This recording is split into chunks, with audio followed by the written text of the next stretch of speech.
بسم اللہ الرحمن الرحیم۔ سنہرے نقوش، ظلم کا بدلہ۔ ان کی شادی کو زیادہ دیر نہیں گزری تھی، بس چند گھنٹے ہی گزرے تھے۔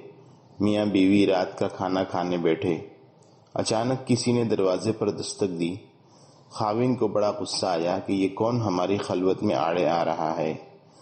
نیک سیرت بیوی نے کہا، کوئی بات نہیں، کوئی ضرورت مند ہوگا، اچھا میں دیکھتی ہوں۔ دروازے کی اوٹ سے اس نے پوچھا، کون ہے؟ جواب ملا کہ فقیر ہوں، بھوکا ہوں، اگر کھانا کھلا دو تو بڑا شکر گزار ہوں گا۔ بیوی واپس آئی، خاوند نے غصے سے پوچھا، دروازے پر کون ہے؟ جواب دیا، کوئی فقیر ہے، کھانا مانگ رہا ہے۔ خاوند بڑبڑایا، بھلا یہ کون ہے اس وقت ہمارے دروازہ کھٹکھٹانے والا؟ وہ تاؤ میں آ کر باہر نکلا اور اس فقیر کو مارنا شروع کر دیا۔ وہ بیچارہ معذرت کرتا رہا، مگر اس کا پارا چڑھا ہوا تھا، یہ اس کی پٹائی کرتا رہا۔ فقیر ہانپتا کانپتا واپس چلا گیا۔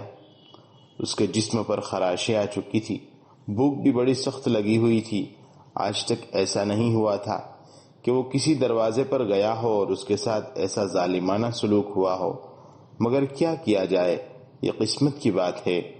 خاوند واپس آ گیا، اب اس کا موڈ آف ہو چکا تھا۔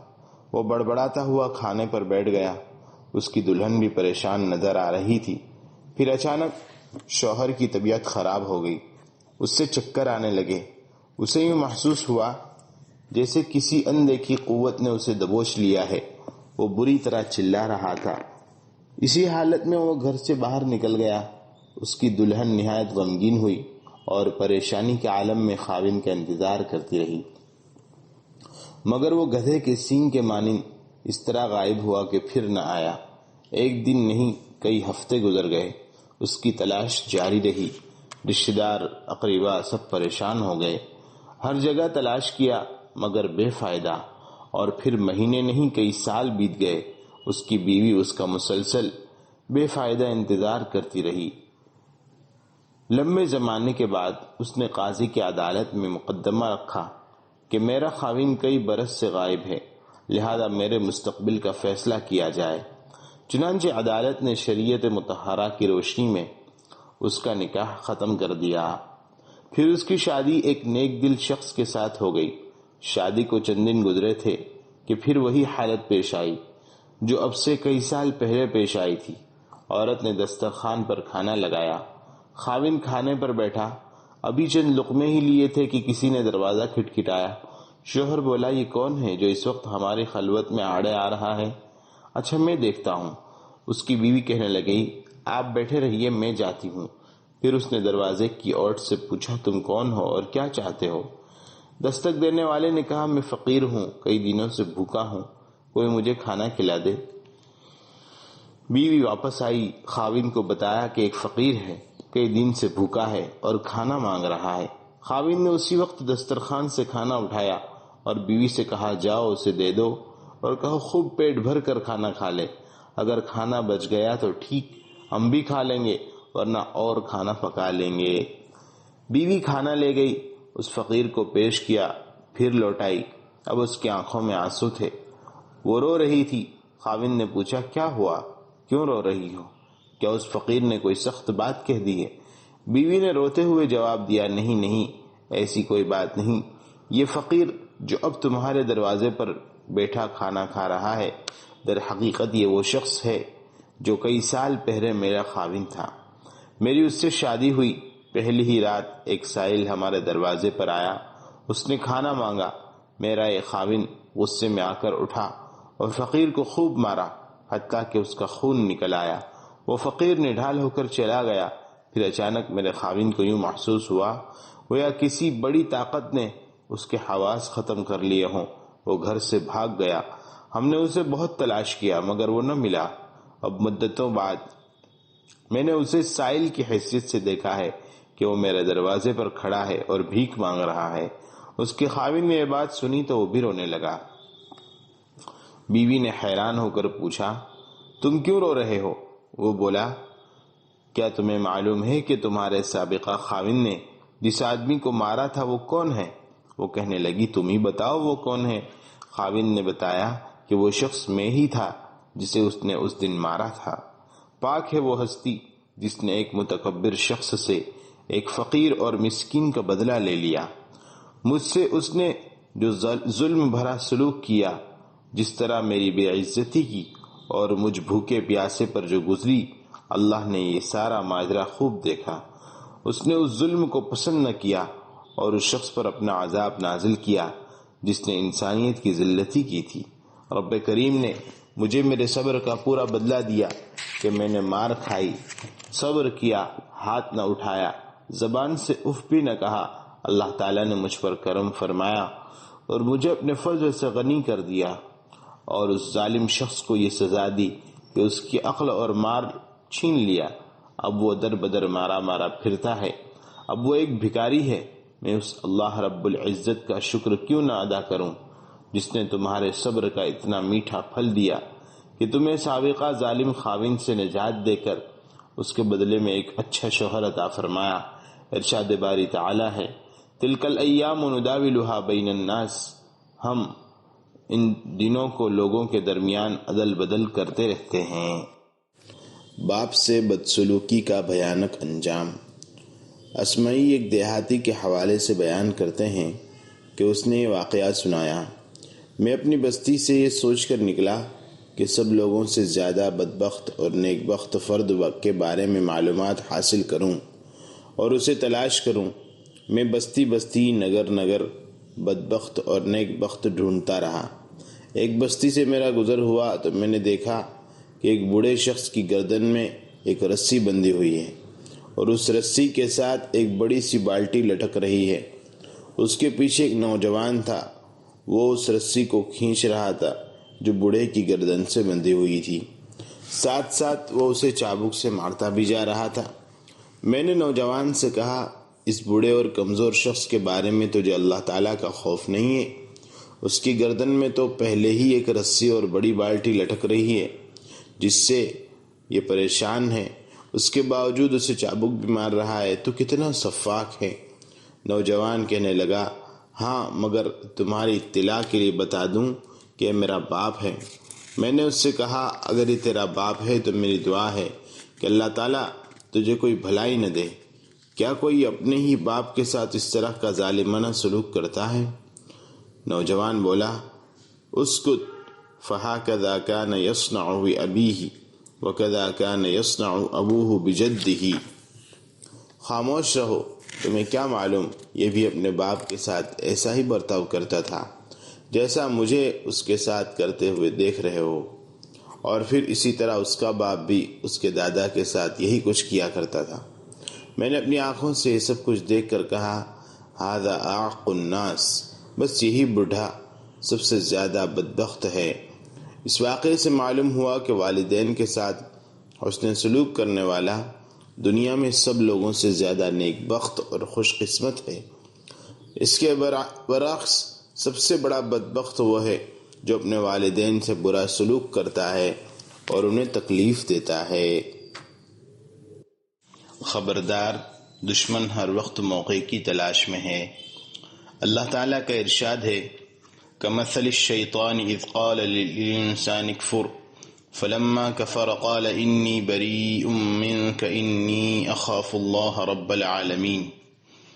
ان کی مثال شیطان کی سی ہے جو انسان سے کہتا ہے کہ کفر کر، پھر جب وہ کفر کر بیٹھتا ہے تو پھر شیطان کہتا ہے بے شک میں تجھ سے بری ہوں، میں اللہ رب العالمین سے ڈرتا ہوں۔ مفسرین نے بیان کیا ہے کہ بنی اسرائیل میں ایک عابد گزرا ہے جس کا نام برسیسا تھا۔ اس نے اپنے گرجے میں 40 سال تک اللہ تعالیٰ کی اطاعت اور بندگی میں زندگی گزاری اور شیطان کی اس تک پہنچ نہ ہو سکی۔ ایک دن ابلیس نے سرکش شیاطین کو جمع کیا اور پوچھا، کیا تم میں سے کوئی برسیسا عابد کو بہکا کر میری دلجوئی نہیں کرے گا؟ ابیض نامی شیطان بولا، میں آپ کی مراد پوری کروں گا۔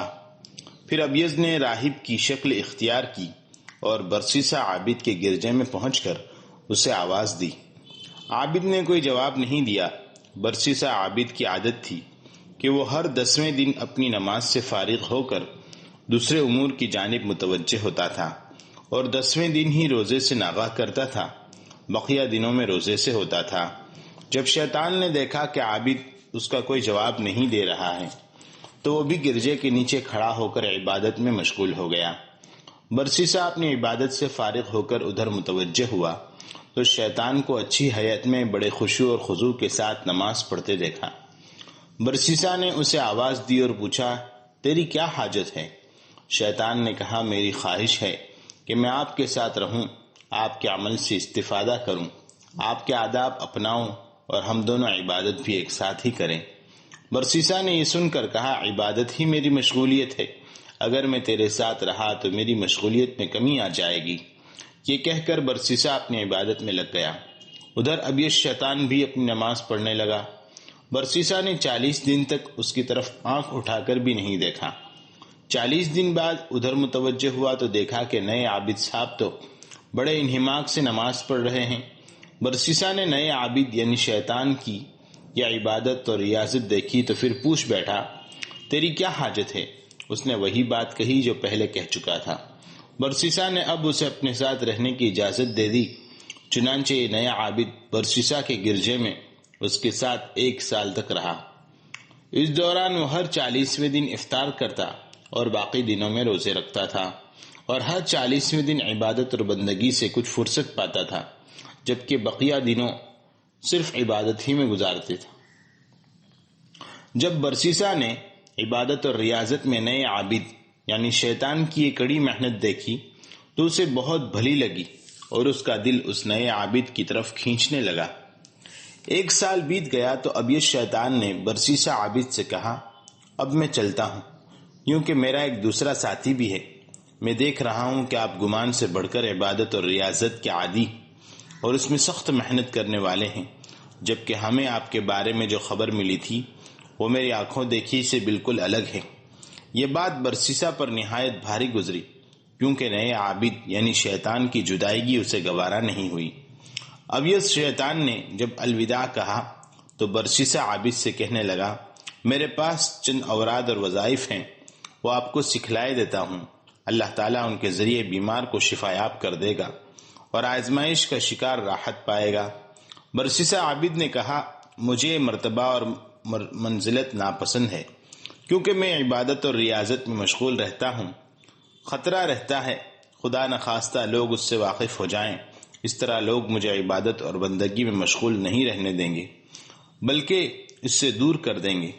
اب یہ شیطان مسلسل برسیسا عابد کی توجہ اپنے وظائف کی طرف پھیرتا رہا اور ان کلمات کے فضائل اور مناقب سے اس کے دل کو مائل کرتا رہا، حتیٰ کہ وہ عابد کو یہ وظائف سکھانے میں کامیاب ہو گیا۔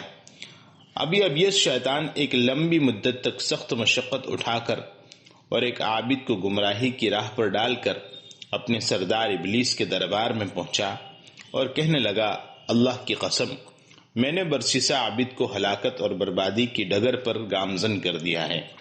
پھر یہ شیطان اپنی کارکردگی میں اضافے کے لیے نکلا اور ایک آدمی کو پکڑ کر اس کے گلے پر دباؤ ڈالا، پھر اس کے گھر علاج کرنے والے کی حیثیت سے پہنچ گیا اور گھر والوں سے کہا، تمہارے اس آدمی کو جنون لاحق ہوا ہے، کیا میں اس کا علاج کر دوں؟ گھر والوں نے کہا، ہاں ہاں ضرور کرو۔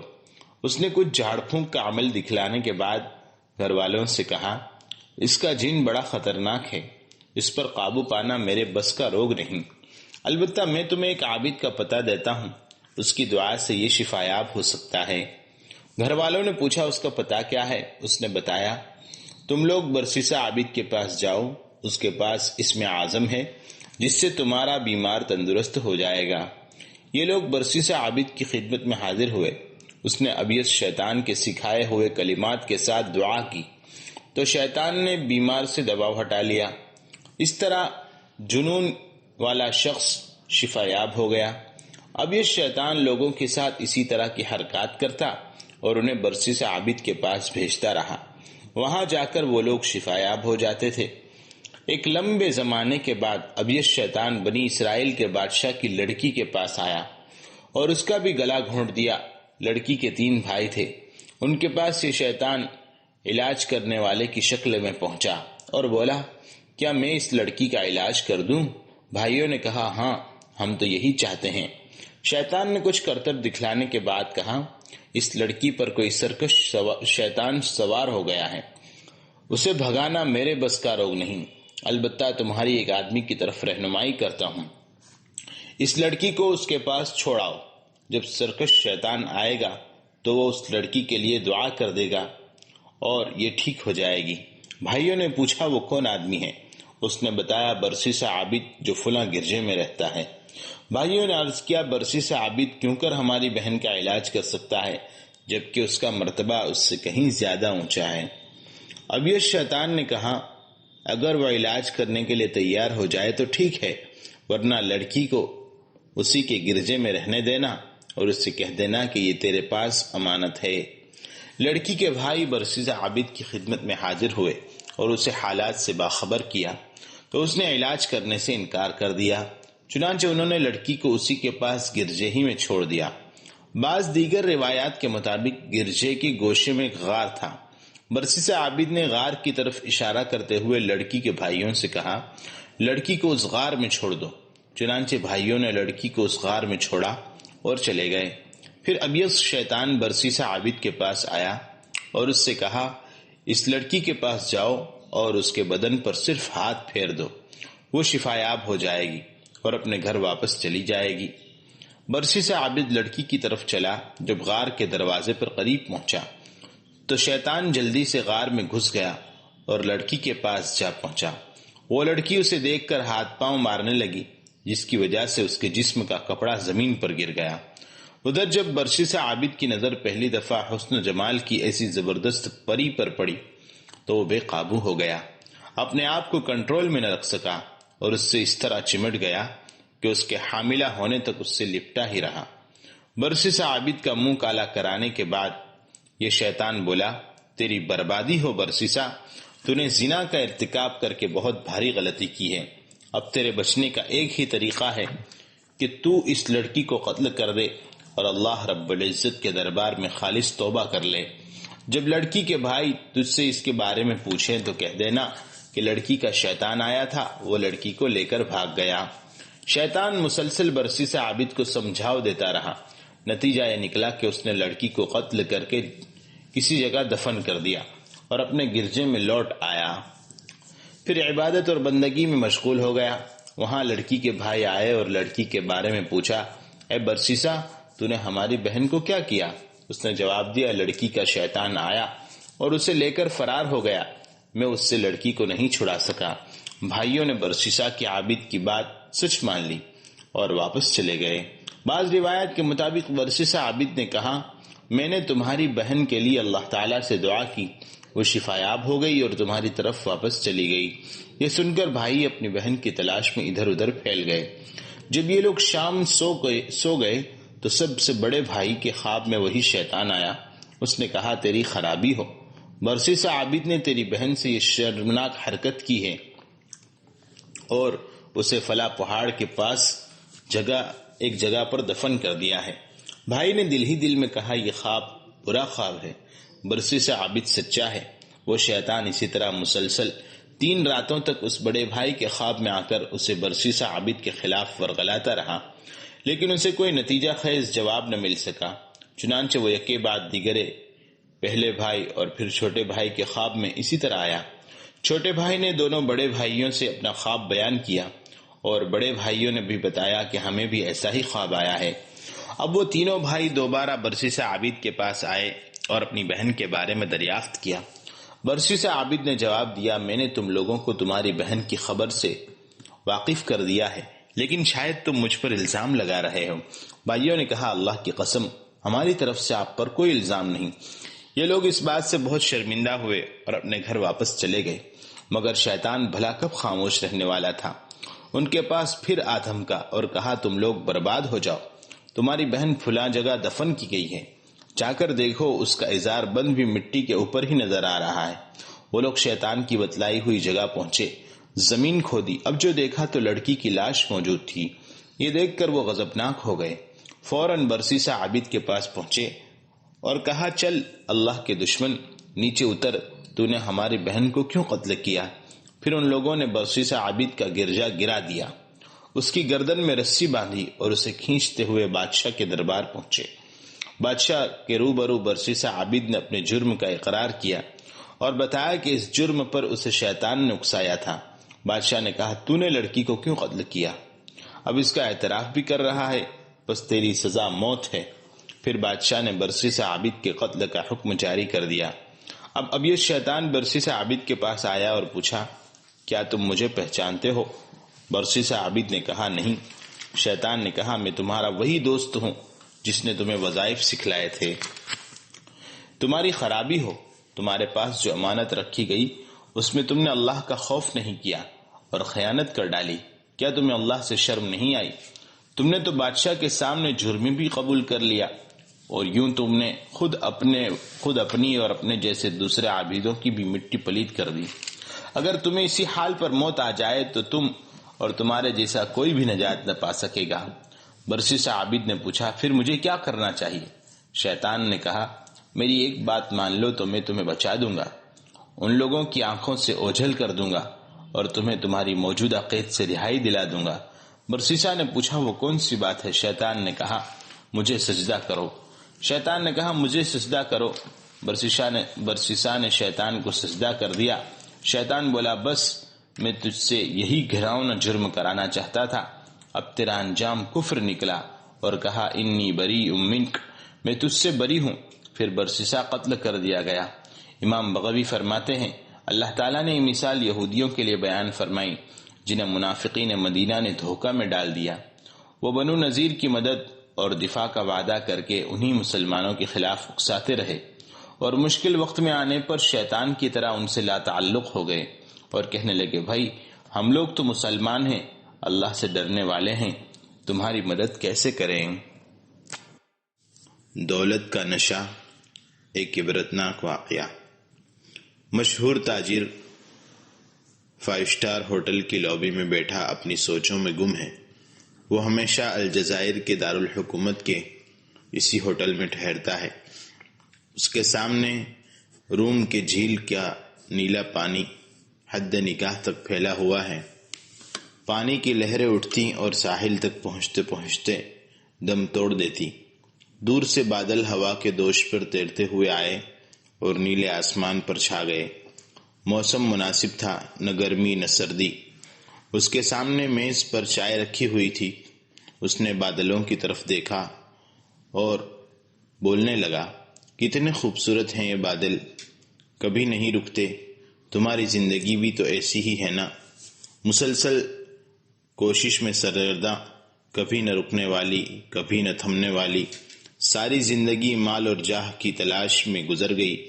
میں نے زندگی میں کتنے سفر کیے ہیں، بالکل ان بادلوں کی طرح جن کا کوئی نشان منزل نہیں، کبھی یہاں کبھی وہاں، آج اس ملک میں کل اس ملک میں، آج یہاں نمائش لگی ہے کل وہاں میلہ لگا ہے، آج یورپ میں کاروباری میٹنگ ہے تو کل عرب ممالک میں۔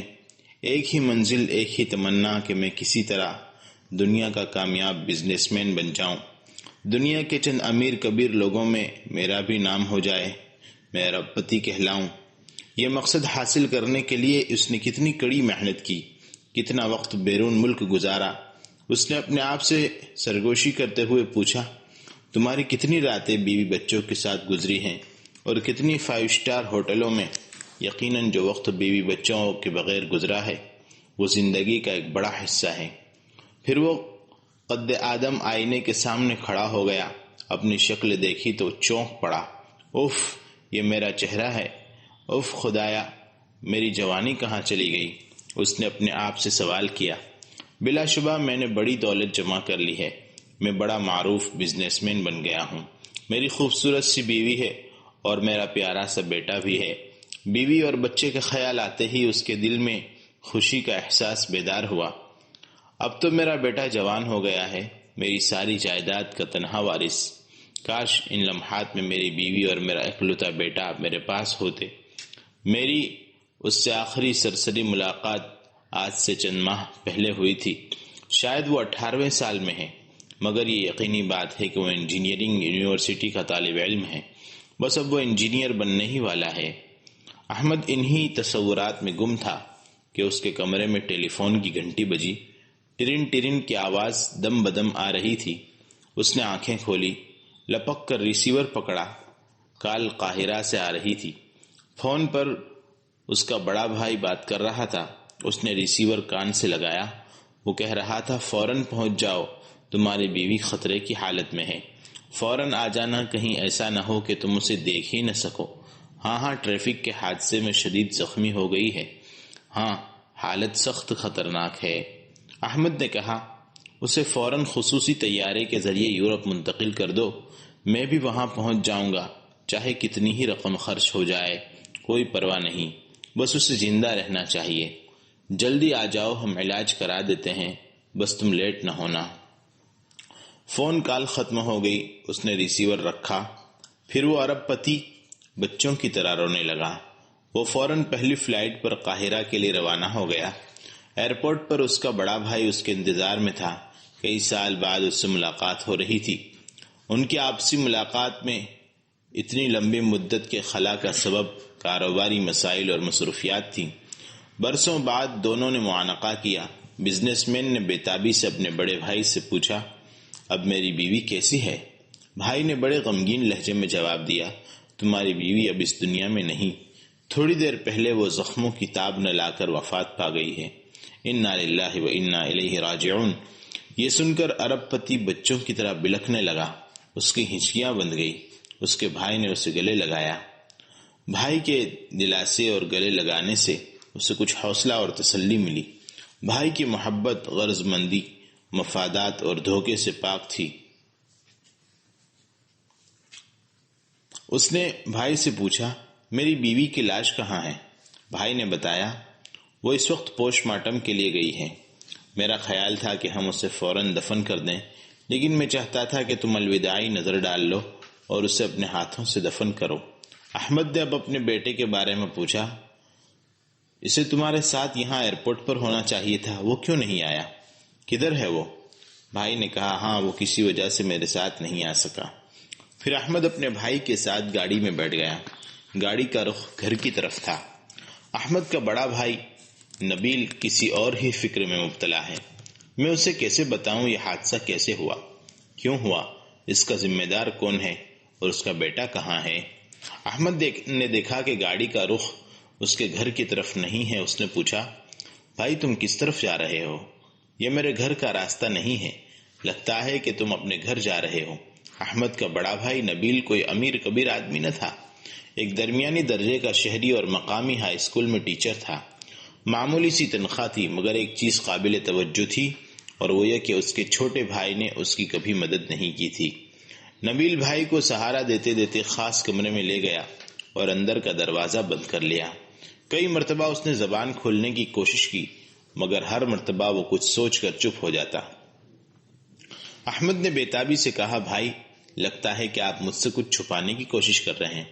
نہیں تو، مگر دراصل وہ رکا، ٹھٹکا اور ذرا جھجکا۔ بات یہ ہے، زبان لڑکھڑا رہی تھی، اس کا ساتھ نہیں دے رہی تھی۔ بھیا مجھے سچ سچ بتا دو، مجھے محسوس ہو رہا ہے کہ کوئی غیر معمولی حادثہ ہو گیا ہے، شاید میری بیوی کی وفات سے بھی بڑا سانحہ۔ میں سننے کے لیے تیار ہوں، تم بتاؤ تو صحیح۔ نبیل نے بولنا شروع کیا، بھائی احمد کیسے بتاؤں، کیوں کر بتاؤں؟ عقل ماننے سے قاصر ہے، دل و دماغ تصدیق سے عاجز ہیں، مگر یہ ایک حقیقت ہے۔ ہوا یوں کہ آج صبح پولیس اسٹیشن سے فون آیا۔ پولیس آفیسر نے مجھے فوراً بلایا۔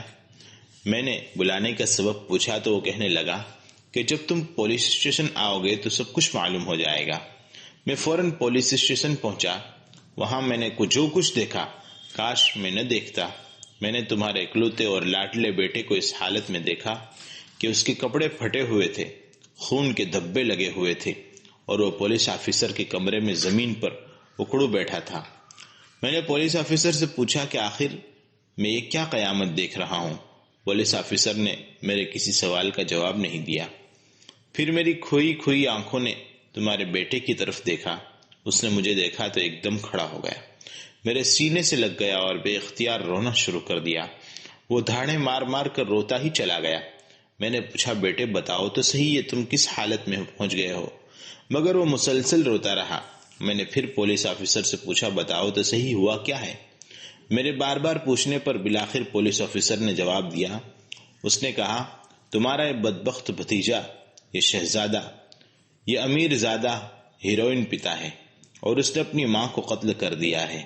احمد نے جب یہ کلمات سنے تو اس نے بڑی دلخراش چیخ ماری، آہ افسوس، ہائے افسوس، میری زندگی اجڑ گئی۔ کیا یہ ممکن ہے کہ ایک بیٹے نے اپنی مشفق ماں کو قتل کر دیا ہو؟ یہ کیسے ہو گیا؟ اس کی ماں تو اس پر جان دیتی تھی، وہ تو اس کا اکلوتا لخت جگر تھا، اس کی آنکھوں کا نور اور دل کا سرور تھا، وہ تو اس کے بغیر چند گھنٹے بھی نہیں گزارتی تھی، یہ اس کی زندگی کا سہارا تھا، اس کا خواب، اس کا مستقبل تھا۔ اب نبیل نے احمد کو اس حادثے کی تفصیل بتانی شروع کی۔ تمہارے لاڈلے فرزند نے کچن کی چھری سے اپنی ماں پر پیدر پہ قاتلانہ وار کیے، یہاں تک کہ اس کی موت واقع ہو گئی۔ پھر وہ پولیس اسٹیشن پہنچا اور صرف 2 جملوں میں کہا، میں فلاں کا بیٹا ہوں اور میں نے اپنی ماں کو قتل کر دیا ہے۔ تفتیشی آفیسر نے اس سے بہت سے سوالات کیے مگر اس نے کسی بھی سوال کا جواب دینے سے انکار کر دیا۔ پولیس نے اس کی تلاشی لی تو اس کے کپڑوں سے ہیروئن کی پڑیا نکلی۔ اس کا میڈیکل چیک اپ کرایا، میڈیکل رپورٹ سے تصدیق ہو گئی کہ وہ ہیروئن پیتا ہے۔ اگلے دن پوسٹ مارٹم کی کارروائیوں کے بعد میت کو دفن کر دیا گیا۔ احمد نے اپنی بیوی کو اپنے ہاتھوں سے قبر میں اتارا۔ اس دوران پولیس والے اور صحافی اس پر سوالات کی بوچھاڑ کرتے رہے۔ پورے شہر میں کوہرام برپا تھا۔ کوئی عام آدمی ہوتا تو اخبارات صرف چند سطروں کی خبر دیتے۔ یہ تو ملک کا ممتاز تاجر، ارب پتی تھا، جس کی بیوی کو اس کے بیٹے نے قتل کر دیا تھا۔ اخبارات نے پہلے صفحے پر اس خبر کو ہیڈ لائن سے شائع کیا۔ ایک اخبار نے اپنے خاص ذرائع سے اس حادثے کی تفصیل شائع کی۔ اس لڑکے کو ہیروئن خریدنے کے لیے رقم کی سخت ضرورت تھی۔ اس نے اپنی والدہ سے رقم مانگی۔ اس کی والدہ ایک ارب پتی کی بیوی تھی۔ اس نے اسے رقم دینے سے انکار کیا تو وہ فوراً طیش میں آ گیا۔ اس نے کچن سے چھری اٹھائی۔ وہ نشے کی حالت میں تھا۔ پہلے تو اس نے والدہ کو ڈرایا دھمکایا اور جب اس نے مسلسل انکار کیا تو چھری کے پیدر پہ وار کر کے اسے قتل کر دیا۔ اس کی والدہ کے وہم و گمان میں بھی نہیں آ سکتا تھا کہ اس کا بیٹا اسے قتل بھی کر سکتا ہے۔ اگر اسے ادنا سا بھی شبہ ہوتا تو وہ یقیناً رقم دے کر اپنی جان بچا لیتی۔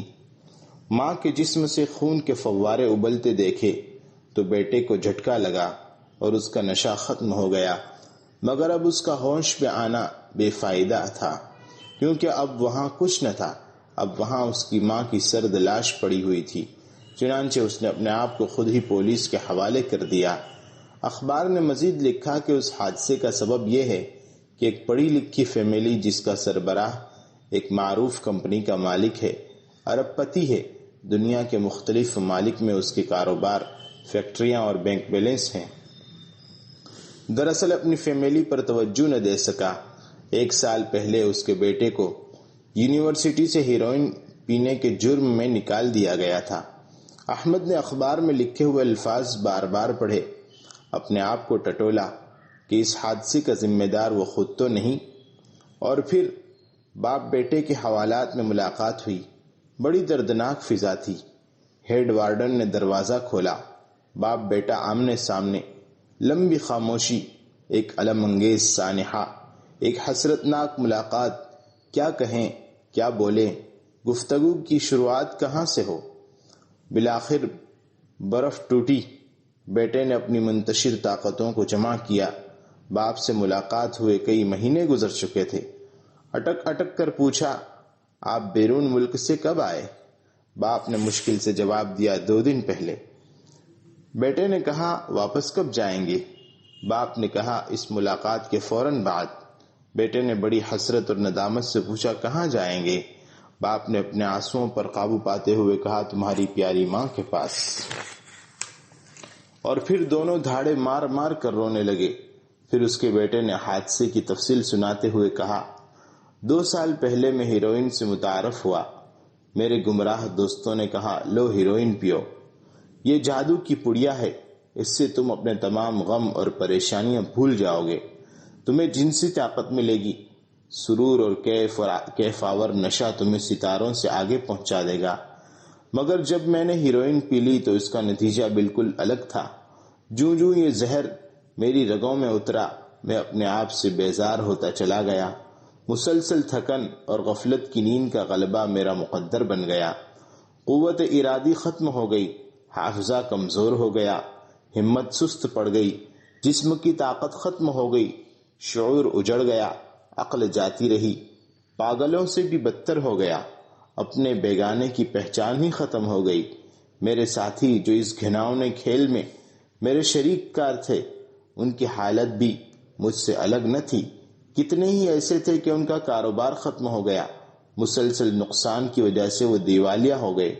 جو ملازم پیشہ تھے ان کی ملازمت چھوٹ گئی، جو کالجوں میں پڑھتے تھے ان کی تعلیم ختم ہو گئی، اور وہ کالج اور یونیورسٹی سے نکال دیے گئے۔ بس ہمیں ایک ہی چیز کی طلب تھی، ہمارے سامنے ایک ہی نشانہ تھا، رقم کا حاصل کرنا، جائز اور ناجائز کی ہر تمیز اٹھا کر صرف پیسے کی طلب، تاکہ اس سے ہیروئن خرید سکیں۔ افسوس میں نے اپنی ماں کو دھوکہ دیا، گھر سے قیمتی چیزیں چوری کی، بے تحاشا جھوٹ بولے۔ بیچاری ماں مجھ پر اندھا بھروسہ کرتی رہی، میرے جھوٹ کو سچ سمجھتی رہی۔ جب بھی مانگا اس نے انکار نہ کیا، میں اس کے ساتھ فراڈ ہی کرتا رہا۔ آخر ایک دن اس کے سامنے میری حقیقت کھل گئی۔ اسے معلوم ہو گیا کہ میں اس کی دی ہوئی رقم کا کیا کرتا ہوں۔ وہ بہت ناراض ہوئی، اس نے دھمکیاں دی کہ میں تمہارے کرتوت تمہارے والد کو بتاؤں گی۔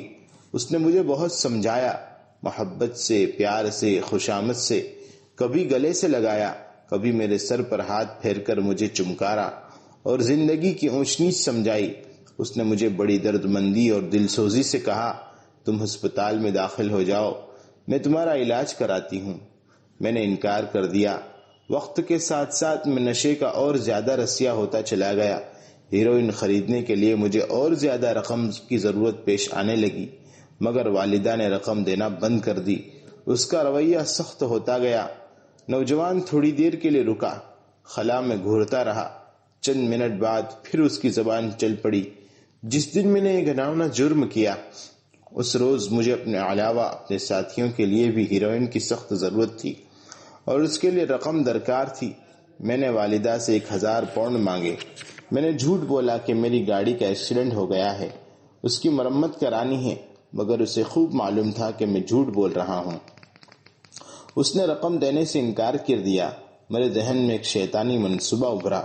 میں نے والدہ پر جھوٹی تہمت لگاتے ہوئے دھمکایا، دیکھو، اگر تم نے مجھے سیدھی طرح رقم نہ دی تو میں والد سے کہوں گا کہ تمہارے کسی غیر شخص سے ناجائز تعلقات ہیں۔ والدہ میری بکواس سن کر بھڑک گئی، چیخ کر بولی، تمہیں الزام لگاتے ہوئے شرم نہیں آتی؟ میں تمہاری ماں ہوں، نکل جاؤ، دور ہو جاؤ میری نظروں سے۔ اس وقت مجھ پر ہیروئن کا نشہ پوری طرح چھایا ہوا تھا۔ اچانک مجھ پر ایک دورے کسی کیفیت طاری ہو گئی۔ اس لمحے میں نے اپنے تخیلاتی شیطانی منصوبے کو تصور میں گویا حقیقی رنگ میں دیکھنا شروع کر دیا۔ مجھ پر غفلت اور دیوانگی کی دھند چھائی ہوئی تھی۔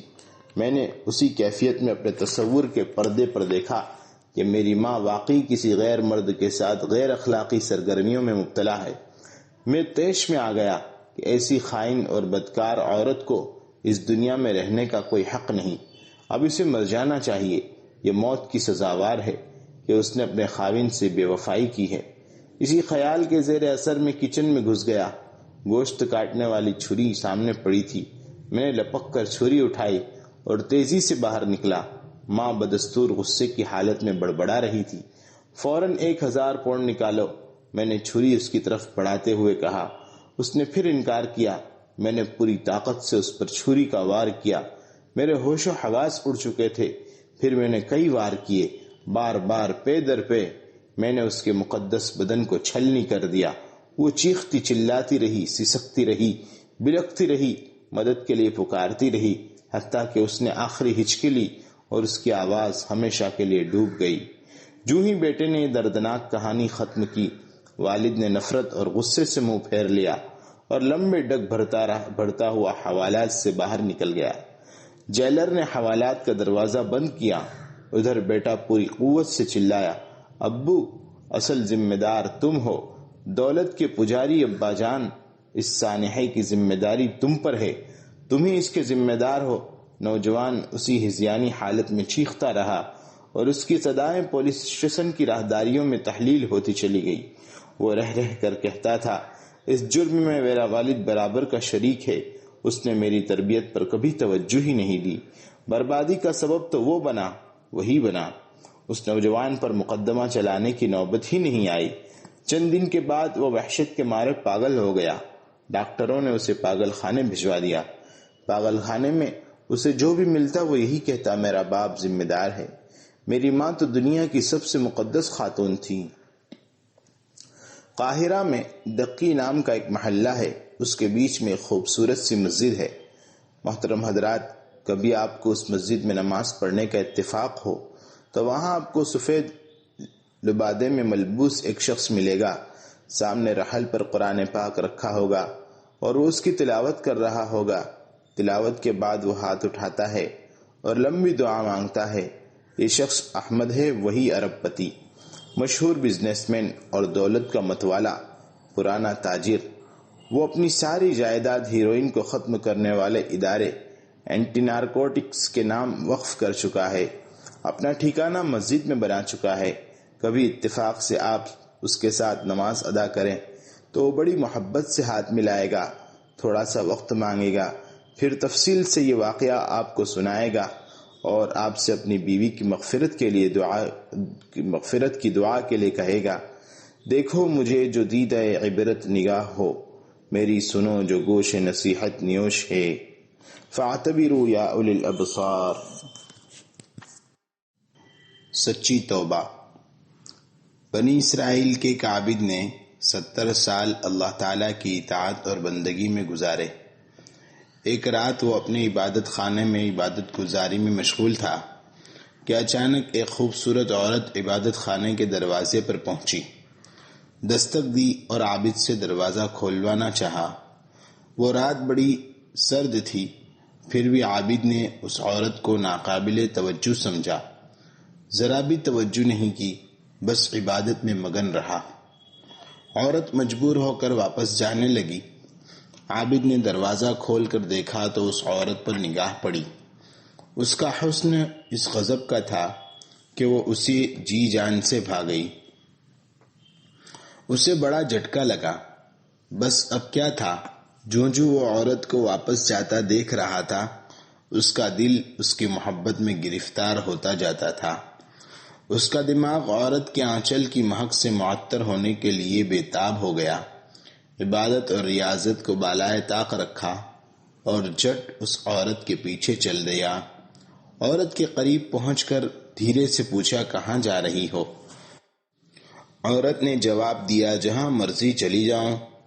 عابد بولا، ہیہات صار المراد مریدا والاحرار عبیدا۔ چھوڑو، اب کہاں جانا اور کیسا جانا، تم جس کی طلب میں آئی تھی وہ تمہارا دل دادا ہو چکا، اب وہ آزاد ہوتے ہوئے بھی تمہاری غلامی قبول کرنے تیار ہے۔ عابد اس عورت کو بالآخر اپنے عبادت کی جگہ میں لے گیا۔ وہ عورت اس کے ساتھ 7 دن تک مقیم رہی۔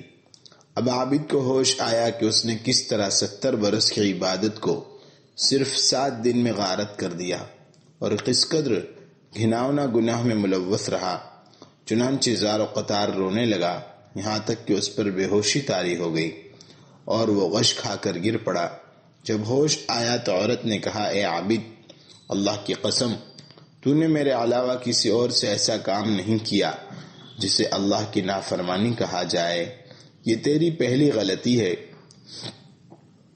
اور میرا معاملہ بھی یہ ہے کہ میں نے بھی تیرے علاوہ کسی اور کے ساتھ کسی گناہ کا ارتکاب کر کے اللہ کی نافرمانی نہیں لی۔ میں تیرے چہرے پر نیکی اور صلاح کا اثر دیکھتی ہوں، اگر تجھے تیرے پروردگار نے پناہ دی تو میرے لیے بھی معافی کی درخواست کرنا۔ اس کے بعد وہ عابد اپنی عبادت گاہ سے نکل گیا، ادھر ادھر پھرنے لگا۔ رات کو ایک کھنڈر میں پہنچا، وہاں 10 اندھے رہتے تھے۔ ان کے قریب ہی ایک راہب تھا جو ہر رات ان اندھوں کے پاس 10 روٹیاں بھیجا کرتا تھا۔ چنانچہ اس رات بھی راہب کا غلام معمول کے مطابق اندھوں کے لیے 10 روٹیاں لایا۔ وہ روٹیاں تقسیم کرنے لگا تو اس گنہگار عابد نے بھی ہاتھ بڑھا دیا۔ ایک روٹی اسے بھی مل گئی، جب ایک اندھے کی روٹی کم پڑ گئی تو اس نے پوچھا این رغیفی، میری روٹی کدھر ہے؟ غلام بولا میں نے تو 10 روٹیاں تمہارے درمیان تقسیم کر دی۔ اندھے نے کہا واہ جی واہ، کیا اب میں بھوکے پیٹ ہی رات گزاروں گا؟ یہ سن کر وہ عابد رونے لگا اور جو روٹی اس نے لے رکھی تھی فوراً اس اندھے کے حوالے کر دی اور کہنے لگا میں بھوکے پیٹ رات گزارنے کا زیادہ مستحق ہوں کیونکہ میں گنہگار ہوں اور یہ اندھا اللہ تعالیٰ کا فرمانبردار ہے۔ پھر وہ بھوکے پیٹ ہی سو گیا۔ اسی رات اس کی موت کا وقت آ پہنچا۔ اللہ تعالیٰ نے اس کی روح قبض کرنے کے لیے ملک الموت کو بھیجا اور وہ موت کے منہ میں چلا گیا۔ اب اس عابد کے بارے میں رحمت کے فرشتوں اور عذاب کے فرشتوں کے درمیان اختلاف پیدا ہو گیا کہ اس شخص کو کہاں جانا چاہیے، جہنم میں یا جنت میں۔ رحمت کے فرشتوں نے کہا یہ آدمی اپنے گناہ سے فرار ہو کر اللہ تعالیٰ کی اطاعت کی جستجو میں آیا ہے۔ عذاب کے فرشتوں نے کہا نہیں، یہ تو بڑا گنہگار آدمی ہے۔ اللہ تعالیٰ نے ان فرشتوں کے پاس اسی وقت وحی بھیجی کہ تم اس عابد کی 70 برس کی عبادت اور 7 راتوں کے گناہوں کا وزن کرو۔ فرشتوں نے تعمیل کی، اس عابد کی 70 سالہ عبادت کو 7 دن کی معصیت کے مقابلے میں تولا تو معصیت کا پلڑا عبادت کے پلڑے سے بھاری نکلا۔ اب اللہ تعالیٰ نے فرشتوں سے فرمایا اس کی وہ نیکی میری بارگاہ میں شرف قبولیت حاصل کر چکی ہے جب اس نے روٹی اندھے کے حوالے کر دی تھی اور خود بھوکا سو گیا تھا۔ چنانچہ فیصلہ رحمت کے فرشتوں کے حق میں صادر ہو گیا اور عابد کی روح ان کے حوالے کر دی گئی۔ اس عابد کی توبہ سچی تھی، پس رب کریم نے اسے شرف قبولیت سے نوازا۔ نہلے پر دہلا۔ شام کے مشہور تابعی مکحول کا بیان ہے کہ حکیم لقمان کالے کلوٹے نوبہ کے غلام تھے۔ نوبہ مصر کے جنوبی حصے میں ایک وسیع و عریض خطہ ہے۔ اللہ تعالیٰ نے انہیں حکمت اور دانائی کا بڑا حصہ عنایت فرمایا تھا۔ یہ غلامی کی زنجیروں میں جکڑے ہوئے تھے۔ بنی اسرائیل کے ایک شخص نے انہیں 30.5 مثقال کے عوض خریدا تھا۔ حکیم لقمان اسی کے گھر کام کرتے تھے۔ حکیم لقمان کا آقا شطرنج کھیلنے کا بڑا شوقین تھا۔ وہ شطرنج کے ذریعے جوا کھیلا کرتا تھا۔ اس کے دروازے پر ایک نہر بہہ رہی تھی۔ ایک دن وہ اس شرط پر شطرنج کھیل رہا تھا کہ فریقین میں سے جو ہار جائے وہ اس نہر کا پورا پانی پیے گا۔ بصورت دیگر ہارے ہوئے ساتھی کو جرمانے کے طور پر فدیہ دینا پڑے گا، جس کو جیتنے والا طے کرے گا۔ اتفاق یہ ہوا کہ حکیم لقمان کا آقا بازی ہار گیا۔ جیتنے والے ساتھی نے حکیم لقمان کے آقا سے کہا تم کھیل ہار چکے ہو، اب شرط کے مطابق نہر کا پانی پیو یا فدیہ دو۔ آقا نے پوچھا فدیے میں کیا چاہتے ہو؟ جیتنے والا بولا فدیہ یہ ہے کہ میں تیری دونوں آنکھیں نکال دوں گا اور تیری ساری جائیداد پر قبضہ کر لوں گا۔ حکیم لقمان کے آقا نے کہا مجھے فیصلے کے لیے 1 دن کا موقع دو۔ جیتنے والے نے 1 دن کی مہلت دے دی۔ حکیم لقمان کا آقا بہت رنجیدہ ہوا، وہ غمزدہ حالت میں بیٹھا تھا۔ شام کے وقت حکیم لقمان اپنی پیٹھ پر گٹھری لادے ہوئے آئے۔ دیکھا کہ ان کا آقا انتہائی رنج اور غم کے عالم میں نڈھال ہے۔ حکیم لقمان نے آقا کو سلام کیا، پیٹھ سے بوجھ اتارا اور آقا کی خدمت میں بیٹھ گئے۔ ان کے آقا کا معمول تھا کہ جب بھی وہ اس کی خدمت میں حاضر ہوتے وہ ان کی حکمت بھری باتیں سنتا اور محسوس ہوتا، مگر آج آقا منہ لٹکائے مایوس بیٹھا تھا۔ حکیم لقمان نے عرض کیا آقا کیا ماجرا ہے، آپ مرجھائے کیوں بیٹھے ہیں؟ آقا نے غلام کی بات پر کوئی توجہ نہیں دی اور اپنا رخ پھیر لیا۔ حکیم لقمان نے دوسری اور تیسری دفعہ اپنی بات دہرائی مگر آقا نے ان سے کوئی بات نہیں کی۔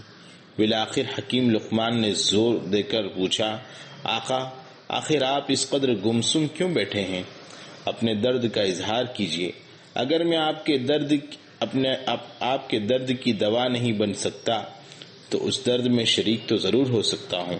بلکہ یہ بھی ممکن ہے کہ آپ کی سنگین پریشانی حل کرنے کا میرے پاس کوئی نسخہ نکل آئے جو آپ کے حق میں مفید ثابت ہو۔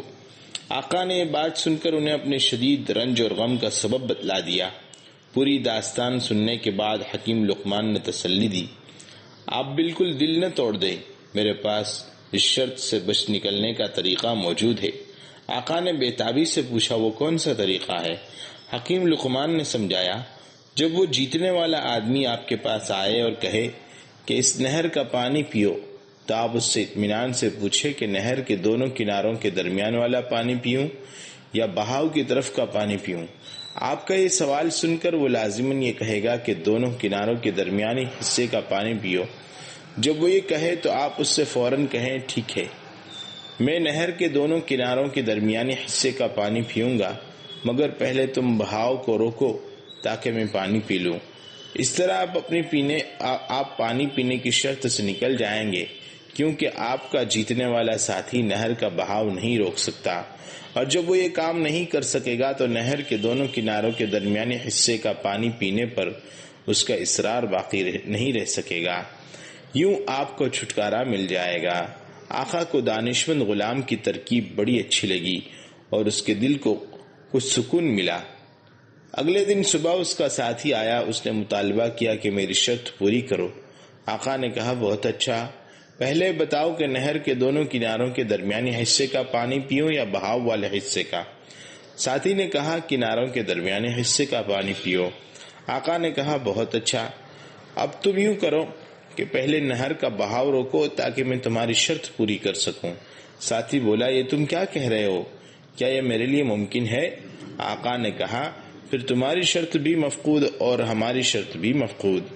یوں یہ معاملہ بخیر و خوبی ختم ہو گیا۔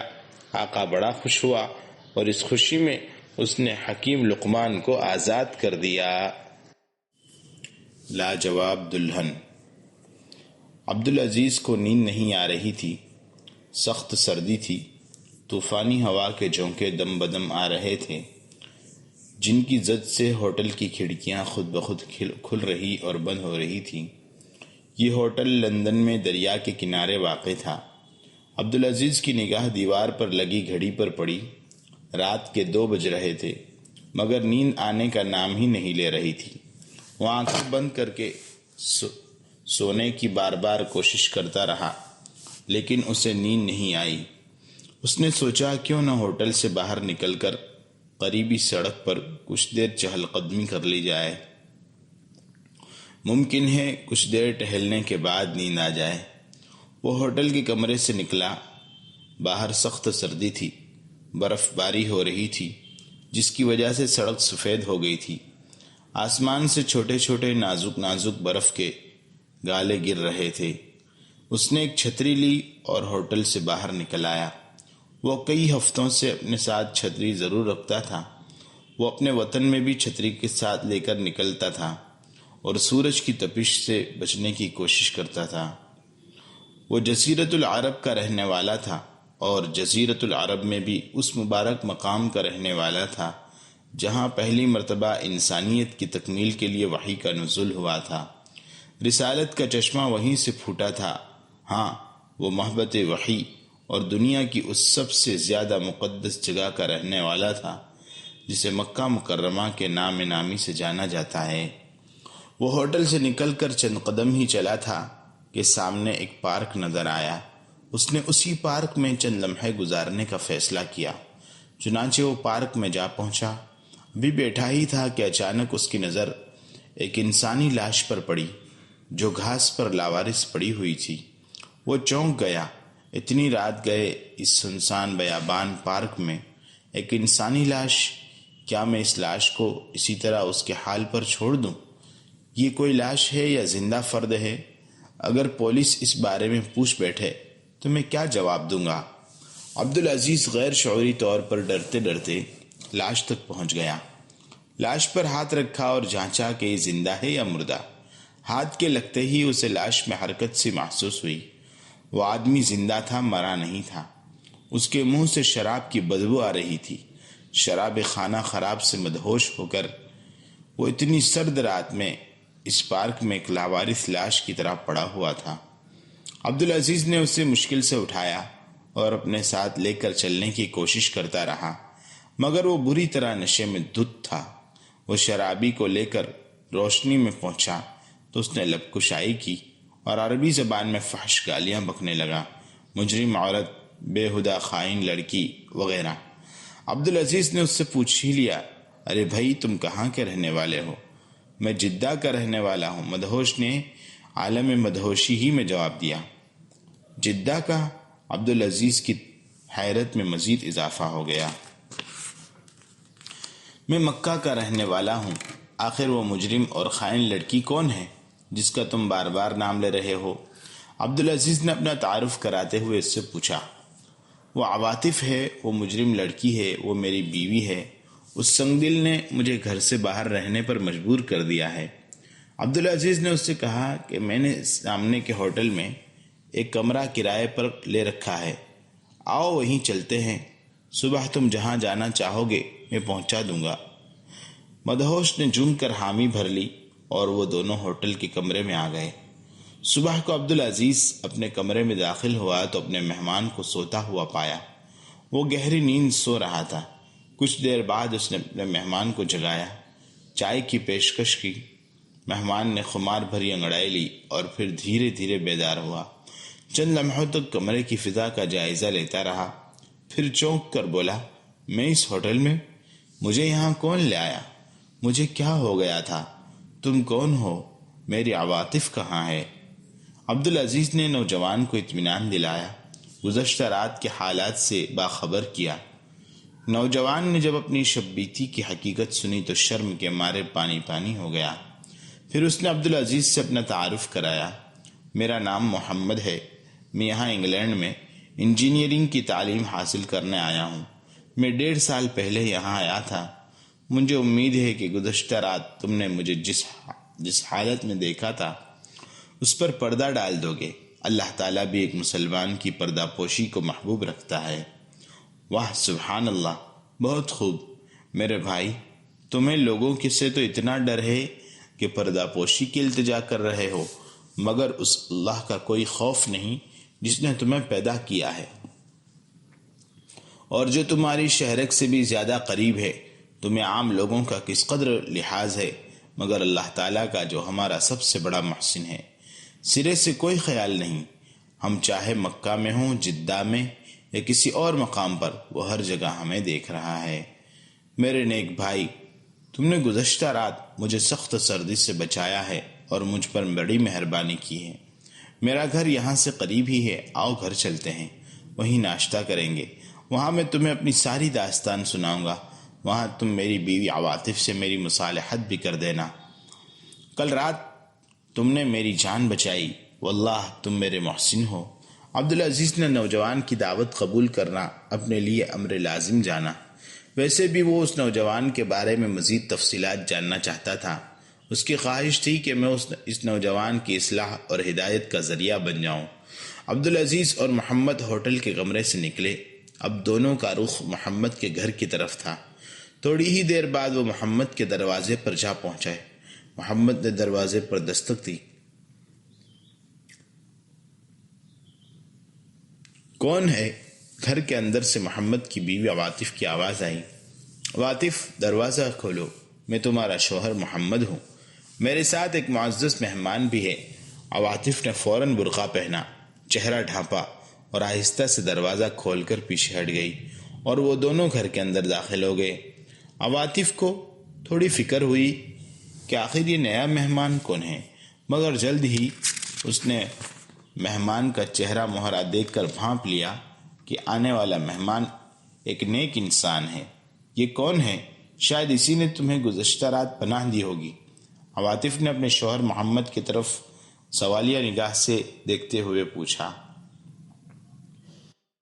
عبدالعزیز نے کہا، جی ہاں، میں نے ہی گزشتہ رات تمہارے شوہر کو پناہ دی تھی۔ یہ ایک پارک میں برف کے تودے پر مدہوش پڑا تھا، رات اس نے میرے ہی کمرے میں بسر کی۔ عبدالعزیز نے نہایت شائستگی سے بتایا۔ یہ بات سن کر عواطف بولی، یہ نیک کام انجام دینے کے لیے آپ کا بہت بہت شکریہ۔ اللہ کی قسم، اگر اس وقت محمد میرے پاس آتا تو میں ہرگز دروازہ نہ کھولتی، چونکہ آپ بھی ساتھ آئے تھے اس لیے میں نے آپ کے اکرام میں دروازہ کھول دیا۔ محمد نے عواطف کو ناشتے کی طرف توجہ دلائی اور وہ فوراً ناشتہ تیار کرنے چلی گئی، اور پھر تھوڑی ہی دیر میں دسترخوان پر ناشتہ چن لیا گیا۔ عبدالعزیز اچھی طرح سمجھ گیا کہ محمد کی بیوی عواطف نہایت نیک طبع ہے، اسی وجہ سے اس نے پورا ساتر لباس پہن رکھا ہے۔ عبدالعزیز دسترخوان پر ناشتہ کر رہا تھا اور اپنے ضمیر سے مخاطب تھا۔ جب محمد کی بیوی عواطف اس قدر دیندار، با اخلاق، مہذب اور شریف ہے تو گزشتہ رات محمد اسے خائنہ اور مجرمہ کہہ کر گالیاں کیوں دے رہا تھا؟ آخر ان دونوں میاں بیوی کے مابین اس قدر شدید اختلاف کا سبب کیا ہے کہ محمد نے مجھ سے اس کے ساتھ مصالحت کرانے کی درخواست کی ہے؟ اس قسم کے بہت سے سوالات عبدالعزیز کے دل و دماغ میں مسلسل گردش کر رہے تھے۔ اسی دوران عواطف چائے لے کر دسترخوان پر آ گئی۔ اس کا شوہر محمد بولا، عواطف آؤ یہاں بیٹھو، اب ہم اپنے مہمان مکرم کے سامنے اپنا مسئلہ پیش کرتے ہیں۔ محمد نے اپنی بیوی عواطف کو اپنے پاس بٹھایا اور بات چیت شروع کی۔ میں جو کچھ بیان کرنا چاہتا ہوں اس کا تعلق ہمارے بچپن کے بیتے ہوئے زمانے سے ہے۔ عواطف میری چچا زاد ہے۔ جب ہماری ولادت ہوئی اسی وقت ہمارے گھرانے کے لوگ کہنے لگے کہ یہ دونوں ایک دوسرے کے لیے پیدا ہوئے ہیں، ان کا آپس میں رشتہ کر دیا جائے گا۔ پھر ہماری منگنی ہو گئی۔ پھر میں سیکنڈری اسکول کی تعلیم مکمل کرنے کے بعد برطانیہ چلا آیا۔ شروع تو میں بہت ہی دیندار اور 5 وقت کی نماز کا پابند رہا۔ ہم سبھی ساتھی نماز کا بڑا خیال رکھتے تھے، گناہوں اور شراب و شباب سے بہت دور رہتے تھے۔ ایک زمانے تک ہماری زندگی کے ایام اسی ڈگر پر رہے۔ پھر میں بری صحبت کا شکار ہو گیا اور غلط ماحول میں چلا گیا۔ میں کبھی کبھار دوستوں کی محفل میں شراب بھی پی لیتا تھا۔ میں شراب خانہ خراب کی بوتلیں پی کر جھومنے لگا اور اس کا چسکا اتنی شدت اختیار کر گیا کہ میری صحت کی چولیں ہل گئی۔ امتحان ختم ہوا، میں موسم گرما کی چھٹیاں گزارنے کے لیے جدہ گیا۔ وہاں عواطف سے شادی کی، پھر اسے ساتھ لے کر یہاں برطانیہ چلا آیا۔ یہاں آ کر اس کی حالت بہت بدل گئی۔ کہاں مجھ سے محبت اور پیار کرنے والی عواطف، اور اب اس کی حالت یہ ہے کہ مجھ سے نفرت کرتی ہے۔ یہ مجھے ناپسند کرنے لگی ہے۔ دھیرے دھیرے یہ حالت ہو گئی کہ یہ میری باتوں کی مخالفت بہت زور شور سے کرنے لگی، بلکہ زبان درازی پر اتر آئی۔ اب اکثر ایسا ہوتا ہے کہ رات کو جب میں گھر واپس آتا ہوں تو یہ میرے لیے دروازہ ہی نہیں کھولتی، مجھے رات گھر سے باہر ہی گزارنا پڑتی ہے۔ اس مرحلے پر عواطف بول پڑی، کہنے لگی، شیخ عبدالعزیز، اب میں آپ کو اپنی کہانی سناتی ہوں۔ محمد کا یہ کہنا بالکل برحق ہے کہ میں نے برطانیہ کی اس غیر موافق سرزمین پر جب سے قدم رکھا ہے اس کی مخالفت شروع کر دی ہے۔ سچی بات ہے، یہاں آنے کے بعد مجھ پر ظاہر ہوا کہ میں اور محمد ایک دوسرے سے مختلف پگڈنڈیوں کے راہی ہیں۔ ہماری ذوق و شوق ایک دوسرے سے بالکل جدا ہیں۔ ہم دونوں کے افکار اور تصورات و نظریات میں بہت فرق ہے۔ شیخ عبدالعزیز، محمد چاہتا ہے کہ میں نقاب اور برقع اتار پھینکوں اور بے حیائی کا وہ ننگا چیتھڑوں والا لباس پہنوں جو اس بے حیا معاشرے میں جاری ہے۔ میں تو اپنے مقدس وطن میں بھی مکمل باپردہ لباس پہنتی تھی، اور آج اس فتنہ پرور سوسائٹی میں بھی میرا وہی ساتر لباس ہے جو آپ دیکھ رہے ہیں۔ شیخ عبدالعزیز، کیا آپ یقین کریں گے کہ میرا شوہر محمد بار بار مجھ پر زور دیتا ہے رہا کہ میں اس کی بات مان لوں، اس کے ساتھ رقص گاہوں، تھیٹروں، شراب خانوں اور فحاشی کے کلبوں میں چند دھجیوں کا ننگا لباس پہن کر محفل کی رونق بنوں۔ اس نے مجھے بار بار ورغلایا کہ ہمیں ماحول کی رفتار کے ساتھ ساتھ چلنا چاہیے۔ میں حیران ہوں کہ خاوند کی غیرت کہاں مر گئی۔ اس نے یہ ہلاکت گوارا کر لی کہ اس کی پاک دامن بیوی کسی غیر مرد کے ساتھ رقص کرے۔ افسوس، مغربی تہذیب ہمیں کتنی پستی میں دھکیلنا چاہتی ہے۔ کل تک یہ حال تھا کہ اپنے پیارے وطن میں کسی غیر مرد کی نظر بھی مجھ پر پڑ جاتی تو غیرت کے مارے محمد کی رگوں میں بجلیاں کوندنے لگتی۔ آج وہی محمد کیسی بے غیرتی کا مظاہرہ کر رہا ہے کہ اس اجنبی ملک میں اجنبی مردوں کے ساتھ مجھے رقص کرنے کی خود ترغیب دے رہا ہے۔ اس سے بھی زیادہ گھناؤنی اور لرزہ خیز بات یہ ہے کہ محمد اپنے بے شرم دوستوں اور ان کی واہیات بیویوں کو میرے گھر لانا چاہتا ہے۔ شیخ عبدالعزیز، میں دو ٹوک لفظوں میں واضح کر دینا چاہتی ہوں کہ میں اپنے شوہر محمد کی صرف اسی وقت تک اطاعت کر سکتی ہوں جب تک کہ وہ اللہ تعالیٰ کے احکام اور اس کے رسول صلی اللہ علیہ وسلم کی تعلیمات عالیہ سے تجاوز نہ کرے۔ جب تک شوہر کی اطاعت میں اللہ کی نافرمانی حائل نہیں ہوگی، میں اس کی خدمت کے لیے ہر وقت تیار رہوں گی۔ وہ مجھے آگ کے شعلوں میں بھی جھونکے گا تو خوشی سے قربان ہو جاؤں گی، لیکن میں اسے اپنی حیا، عفت اور عصمت کا جنازہ نکالنے نہیں دے سکتی۔ میرے شوہر کو نوٹ کر لینا چاہیے کہ میں طاغوت کی باغی ہوں، میں شیطان سے ہمیشہ لڑتی رہی ہوں، چاہے میرا شوہر مجھ سے ہمیشہ کے لیے ناراض ہو جائے، مگر میں ایسا کام کبھی نہیں کروں گی جس کی وجہ سے میرا رب کریم مجھ سے روٹھ جائے۔ اللہ تعالیٰ کا حق شوہر کے حق سے کہیں زیادہ ہے۔ میں شوہر کی خوشی کے لیے اپنے رب کو ناراض نہیں کر سکتی، اس کے برعکس میں اپنے رب کی خوشنودی کے لیے اپنی شرابی شوہر کو پائے حقارت سے ٹھکرا دوں گی۔ میں آج صاف صاف بتلا دینا چاہتی ہوں کہ جب سے میں نے اپنے شوہر محمد کو نماز چھوڑتے دیکھا ہے، اس وقت سے اب تک میں نے اسے اپنے قریب پھٹکنے نہیں دیا، کیونکہ میں جانتی ہوں کہ اللہ کے رسول صلی اللہ علیہ وسلم کے ارشاد گرامی کے مطابق نماز کو چھوڑنے والا سراسر کافر ہے۔ ایک مسلمان عورت کو ہرگز زیبا نہیں کہ وہ اپنے آپ کو کسی کافر کے حوالے کر دے۔ اتنا کہہ کر عواطف تھوڑی دیر کے لیے خاموش ہو گئی، پھر آنسو پوچھتے ہوئے بولی، میں نے محمد کو راہ راست پر لانے کی ہر ممکن کوشش کی ہے، ہر طریقہ آزمایا ہے تاکہ وہ شراب چھوڑ دے، مگر اس نے میری ہر کوشش ناکام بنا دی ہے اور میری ہر نصیحت ماننے سے انکار کر دیا ہے۔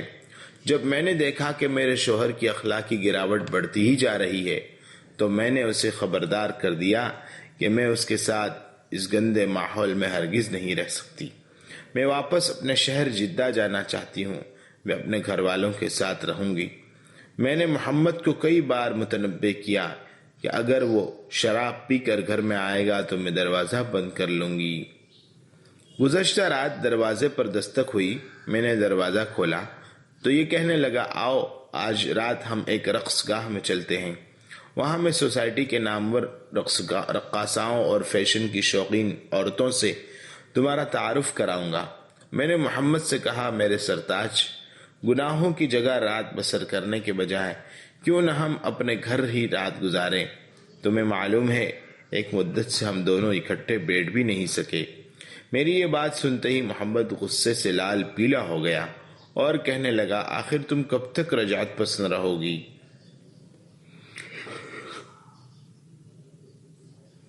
اس کی یہ جاہلانہ اور گمراہ کن باتیں سن کر مجھے بڑا غصہ آیا۔ میں اپنے آپ پر قابو نہ رکھ سکی۔ میں نے سختی سے کہا، تمہاری غیرت کہاں مر گئی ہے؟ کیا تمہیں اس تصور سے شرم نہیں آتی کہ میں کسی اجنبی مرد کے ساتھ رقص کروں؟ میں تمہاری بیوی ہوں۔ میری باتیں سن کر محمد خاموش ہو گیا، اس سے کوئی جواب نہ بن پڑا، بس اس نے زور سے دروازہ بند کیا، مجھے گالیاں دی اور چلا گیا، اور میں رات بھر آنسو بہاتی رہی۔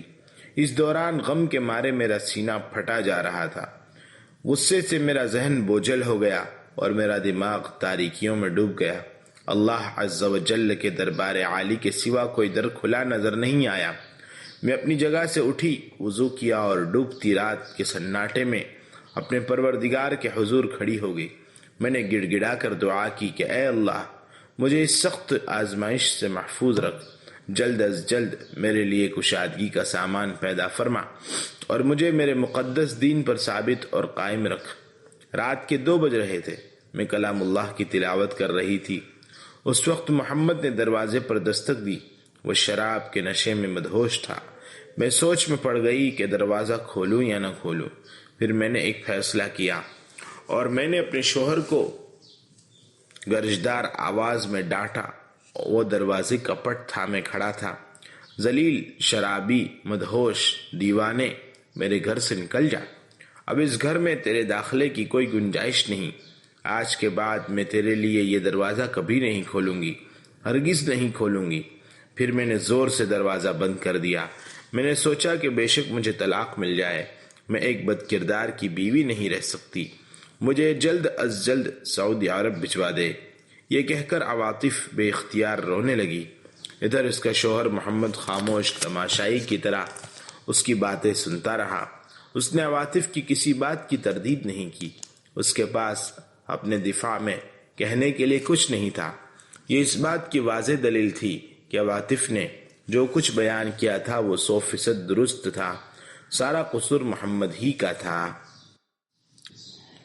عبدالعزیز کی نگاہ میں عواطف ایک عظیم مثالی خاتون کی حیثیت اختیار کر چکی تھی۔ وہ خوشی سے جھوم اٹھا۔ اسے عواطف کی شخصیت میں سلف کی نیکوکار اور صاحب عظمت خواتین کا عکس نظر آنے لگا۔ عبدالعزیز اپنے خوشی کے جذبات پر قابو پانے کی کوشش کر رہا تھا، مگر وہ کوشش کے باوجود اپنے آنسوؤں پر قابو نہ پا سکا۔ یہ عواطف کے حق میں خوشی کا آنسو تھے۔ اس محترم خاتون کے ایمان کی مضبوطی اور عظمت اور ہمت سے جگمگاتی ہوئی زندگی سے متاثر ہو کر اس کی آنکھیں آنسوؤں کا نذرانہ پیش کر رہی تھیں۔ عبدالعزیز کی سمجھ میں نہیں آ رہا تھا کہ وہ کیا کہے اور کیا نہ کہے۔ اسی دوران محمد کی آواز گونجی، شیخ عبدالعزیز، اب تم ہی ہم دونوں کے لیے فیصلہ سنا دو، ہم تمہارے فیصلے پر راضی رہیں گے۔ عبدالعزیز نے کہا، میں کیا فیصلہ سناؤں؟ تمہاری زندگی کے سارے پردے چھلنی ہو گئے، سارے نقاب اڑ گئے۔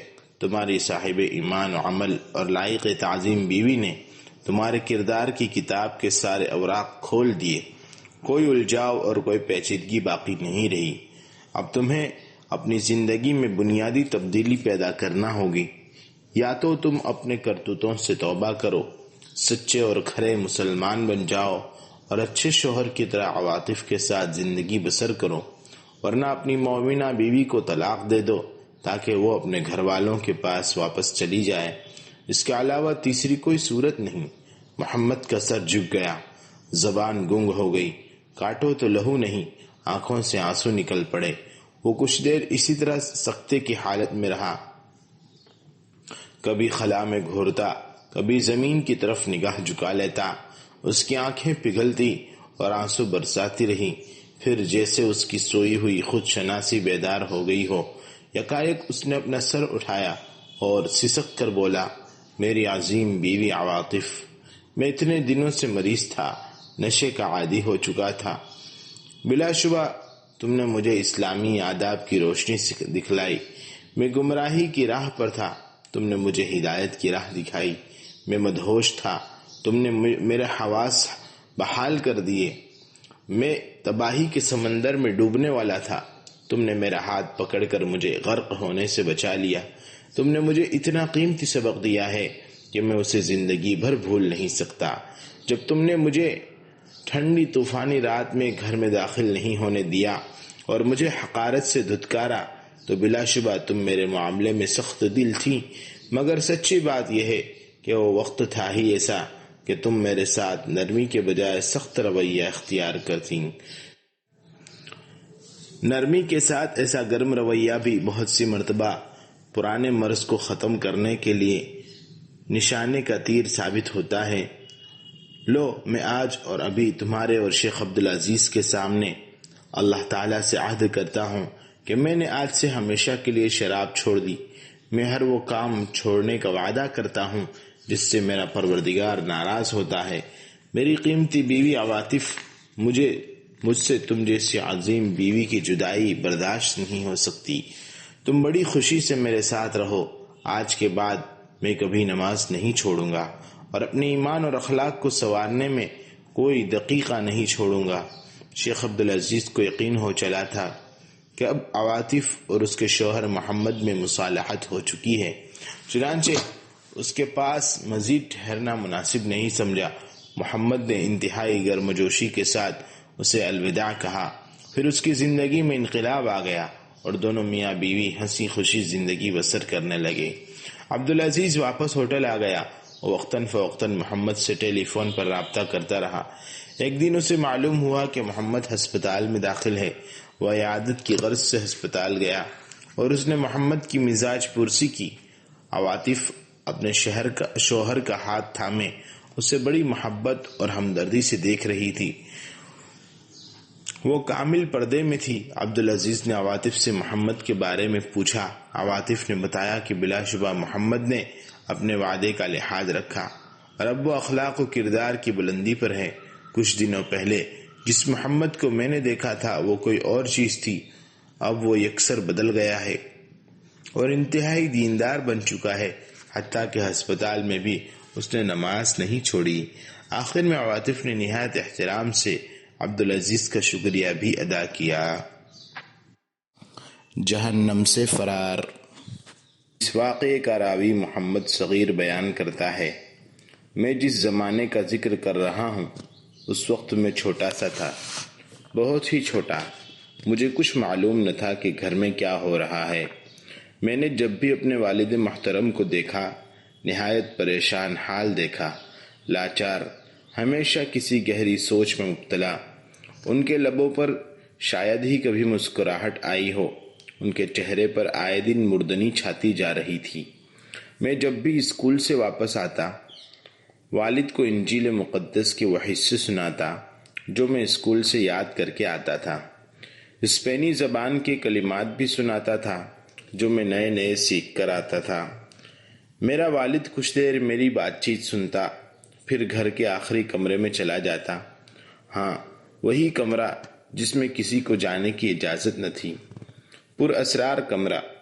وہ وہاں خاصی دیر تک رہتا، معلوم نہیں وہ وہاں کیا کرتا تھا۔ میرا والد جب کمرے سے نکلتا میں اسے غور سے دیکھتا، اس کی آنکھیں لال ہوتی، ایسا محسوس ہوتا تھا جیسے وہ کافی دیر تک روتا رہا ہے۔ بعض اوقات وہ مجھے سامنے بٹھا کر تکتا رہتا، اس کے ہونٹ ہلتے تھے اور بعض کلمات زبان سے ادا ہوتے تھے، مگر وہ میری سمجھ میں نہیں آتے تھے۔ سمجھ میں آتے بھی کیسے؟ میں اس وقت چھوٹا تھا نا، بہت چھوٹا۔ سو میرا والد مجھ سے کچھ کہے بغیر اٹھ جاتا اور دور نکل جاتا۔ میری والدہ مجھے اسکول چھوڑنے میرے ساتھ جاتی تھی، وہ بھی ہمیشہ پریشان رہتی، اس کی آنکھیں آنسوؤں سے بھری ہوتی۔ جب میں اسکول سے آتا تو مجھے اپنے سینے سے یوں چمٹا لیتی گویا میں ایک مدت سے بچھڑا ہوا تھا، میرے بوسے لیتی اور مجھے پیار کرتی، کبھی نہ تھکتی تھی۔ میرے والدین بعض اوقات مجھ سے علیحدہ ہوتے تو عجیب سی زبان میں پورا اسرار گفتگو کرتے تھے۔ یہ زبان یقیناً اسپینی زبان نہیں تھی۔ جب میں ان کے پاس جاتا وہ فوراً بات کا رخ بدل کر اسپینی زبان میں گفتگو کرنے لگتے۔ مجھے ان کی حرکات پر بڑا تعجب ہوتا تھا۔ بھلا مجھ سے کچھ چھپانے کی کیا ضرورت ہے؟ کیا میں ان کا بیٹا نہیں ہوں؟ ممکن ہے میں ان کا حقیقی بیٹا نہیں ہوں؟ میں یہ بات کبھی کبھی سوچتا اور بہت روتا۔ اس طرح میرا ایک خاص مزاج بن گیا۔ ہاں، خاص مزاج، دوسرے بچوں سے بہت مختلف۔ میں چھوٹی عمر ہی میں بے حد سنجیدہ ہو گیا۔ کھیل کود سے نفرت تھی، کم ہی باہر نکلتا تھا۔ میری عمر کے بچے سڑکوں پر گلیوں میں کھیلتے کودتے رہتے تھے، مگر میں گھر سے باہر نہیں جاتا تھا۔ میں اکیلا بیٹھ کر سوچتا رہتا تھا، گھر کے حالات پر غور و فکر کرتا تھا۔ مجھے ان سوالات کا جواب درکار تھا جو میرے ذہن میں ہر وقت ہلچل مچائے رکھتے تھے۔ حتیٰ کہ میری ٹیچر خوری آ جاتی، وہ میرا بازو پکڑ کر کھینچتی کہ چلو یسوع مسیح کی عبادت کے لیے کلیسا چلتے ہیں۔ مجھے وہ دن نہیں بھولتا جب میرا نیا بھائی اس دنیا میں آیا۔ عموماً جب کسی کے ہاں نیا بچہ آتا ہے تو سارے گھرانے میں خوشی کی لہر دوڑ جاتی ہے۔ میرا پیارا سا بھائی، وہ بڑا ہی خوبصورت تھا، سفید رنگ، خوبصورت نقش و نگار۔ میں اسے دیکھتا ہی رہ گیا، مگر میں نے دیکھا کہ میری والدہ رو رہی ہیں۔ والد کو بھی میرے بھائی کی پیدائش کی کوئی خوشی نہیں ہوئی، ان کے چہرے پر مسکراہٹ کے بجائے اکتاہٹ تھی۔ پھر میں نے دیکھا کہ میرا والد پاؤں پٹکتا ہوا خوری کی طرف چلا گیا، اسے لے کر آیا تاکہ وہ بچے کو بپتسمہ دے۔ بپتسمہ ایک عیسائی رسم ہے۔ خوری آئی تو وہ بھی اس کے پیچھے پیچھے آیا۔ اس کا سر جھکا ہوا تھا، پریشان حال، نہایت غمزدہ۔ اسے نئے بچے کے آنے کی خوشی نہ تھی۔ پھر وہ دن آیا جب ہمارے ہاں ایسٹر کا جشن تھا۔ یہ عیسائیوں کا مشہور تہوار ہوتا ہے۔ سارا غرناطہ نور بنا ہوا تھا۔ شہر میں زبردست شور و غل تھا۔ بہت بڑا جلوس تھا۔ الحمرا کی دیواروں سے روشنی پھوٹ رہی تھی۔ اس کے میناروں پر بڑی بڑی صلیبیں لگائی تھی۔ ایک دن والد نے مجھے آدھی رات کو جگا دیا۔ پورا گھر سویا ہوا تھا۔ وہ خاموشی سے مجھے اس کمرے میں لے گیا جہاں راتوں کو عبادت کیا کرتا تھا۔ میرا دل زور زور سے دھڑک رہا تھا۔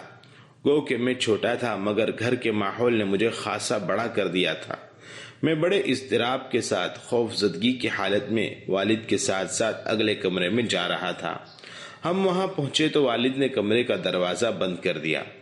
اب وہ چراغ تلاش کر رہا تھا۔ جب والد نے چراغ جلایا تو میں نے کمرے کا جائزہ لیا۔ یہ وہی پراسرار کمرہ تھا جسے دیکھنے کا میں مدتوں سے مشتاق تھا۔ میرا خیال تھا کہ وہ طرح طرح کے نوادر و غرائب سے بھرا ہوا ہوگا، مگر یہ تو بالکل خالی تھا۔ بس ایک طرف میز پر ایک کتاب رکھی ہوئی تھی، دیوار پر تلوار لٹک رہی تھی، ایک طرف مسند تھی۔ والد نے مجھے اس مسند پر بٹھا کر بیٹھنے کا اشارہ کیا، پھر وہ بھی خود اسی مسند پر ایک طرف بیٹھ گیا۔ خاصی دیر تک ہم دونوں خاموش رہے۔ میرا والد مجھے عجیب و غریب نظروں سے دیکھتا رہا۔ رات کا اندھیرا، پراسرار ماحول، میں خوف زدہ تھا۔ والد نے آگے بڑھ کر بڑے پیار سے میرا ہاتھ پکڑا اور بولا، میرے پیارے بیٹے، تمہاری عمر 10 سال سے زیادہ ہو چکی ہے۔ اب تم جوان ہو چلے ہو۔ آج میں تمہیں ایک ایسے راز سے باخبر کرنا چاہتا ہوں جسے آج تک تم سے چھپاتا آیا ہوں۔ کیا ایسا ہو سکتا ہے کہ تم بھی اس راز کو راز ہی رہنے دو؟ میرے پیارے بیٹے، اس راز کو مکمل طور پر چھپائے رکھنا۔ اپنی والدہ سے، اپنے عزیز و اقارب، دوستوں اور دیگر سب لوگوں سے چھپائے رکھنا۔ ہرگز کسی کو نہ بتانا۔ اگر تم نے کسی کو اس راز کا ذرا سا بھی اشارہ دے دیا تو خفیہ پولیس والے تمہارے باپ کی بوٹی بوٹی کر دیں گے۔ جب میں نے خفیہ پولیس والوں کا نام سنا تو مجھ پر کپکپی طاری ہو گئی۔ ہر چند میں چھوٹا سا تھا، مگر خوب جانتا تھا کہ یہ خفیہ پولیس والے کیا ہوتے ہیں۔ میں آئے دن ان کے ظلم و ستم کے مناظر دیکھتا تھا۔ اسکول سے آتے ہوئے بارہا میں نے ان کا وحشیانہ ستم دیکھا، لوگوں کو سولی پر جھولتا دیکھا، جلتی ہوئی لاشیں دیکھی، عورتوں کی بے حرمتی دیکھی، ان کے خاک آلود تڑپتے ہوئے بدن دیکھے۔ میرے سامنے یکے بعد دیگر سارے مناظر گھوم گئے۔ میں پہلے ہی خاموش تھا، اب بالکل گمسم ہو گیا۔ والد نے مجھے مخاطب کیا، میرے سوال کا جواب کیوں نہیں دیتے؟ کیا تم میرا راز چھپا لو گے؟ میں نے کہا، جی ہاں، کیوں نہیں، ضرور چھپاؤں گا۔ والد نے کہا، کیا تمام لوگوں سے، حتیٰ کہ اپنی والدہ سے بھی؟ میں نے جواب دیا، بالکل، والدہ سے بھی۔ پھر اس نے کہا، اچھا، ذرا میرے قریب ہو جاؤ، کان اچھی طرح کھول لو، میں اپنی آواز بہت دھیمی رکھنا چاہتا ہوں۔ دیواروں کے بھی کان ہوتے ہیں، اگر میری باتیں خفیہ والوں نے سن لی تو مجھے زندہ جلا دیں گے۔ میں اپنی جگہ سے کھسک کر والد کے قریب ہو گیا اور کہا، میں سننے کے لیے تیار ہوں۔ والد نے سائیڈ ٹیبل پر رکھی ہوئی کتاب کی طرف اشارہ کیا اور پوچھا، میرے بیٹے، کیا تمہیں معلوم ہے یہ کون سی کتاب ہے؟ میں نے کہا، نہیں۔ والد نے کہا، یہ اللہ کی کتاب ہے۔ میں نے وضاحت چاہی، کیا یہ وہی کتاب مقدس ہے جو یسوع مسیح لے کر آئے تھے؟ میرا باپ ذرا بے چین ہوا، پھر کہنے لگا، نہیں، یہ قرآن کریم ہے۔ یہ نہایت مقدس کتاب ہے، اسے اللہ رب العزت نے نازل فرمایا ہے۔ وہ اکیلا ہے، اس کا کوئی شریک نہیں، وہ ساری مخلوق سے بے نیاز ہے۔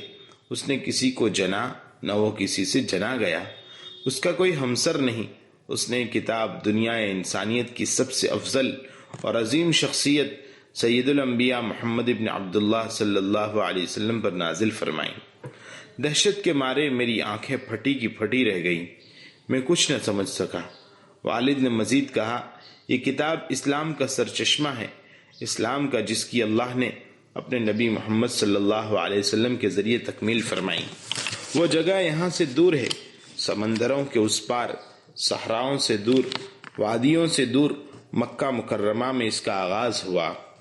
ایک ایسی قوم میں جو سرکش تھی، باغی تھی، مشرک تھی، جاہل تھی، اس مقدس کتاب نے انہیں توحید کی دولت سے نوازا، اتحاد کی نعمت سے مالا مال کیا اور ساری دنیا کا امام بنا دیا۔ اللہ تعالیٰ نے انہیں قوت، علم اور ترقی عطا فرمائی۔ یوں وہ قوم راہ راست پر آ گئی، ایک رب کو ماننے والی بن گئی۔ پھر اس نے تقوی کا راستہ اپنایا اور اپنا ایمان مضبوط کیا تو ساری دنیا ان کے قدموں تلے آتی چلی گئی۔ وہ مشرق و مغرب کو فتح کرتے کرتے یہاں اس جزیرہ نما میں آ گئے۔ یہاں اسپین میں یہاں کا حاکم بڑا ظالم اور جابر تھا۔ یہاں کے عوام نہایت مفلس اور قلاش تھے، ان میں علم اور تمدن نام کی کوئی چیز نہ تھی۔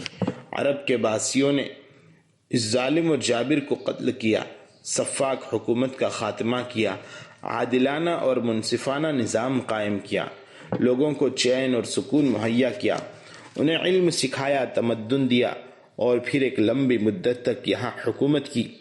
جانتے ہو کتنے سال تک؟ 800 سال تک اسپین پر ان مسلمانوں ہی کی حکومت کا پرچم لہراتا رہا۔ مسلمانوں نے اس زمین کے ٹکڑے کو دنیا کا سب سے زیادہ خوبصورت علاقہ بنا دیا۔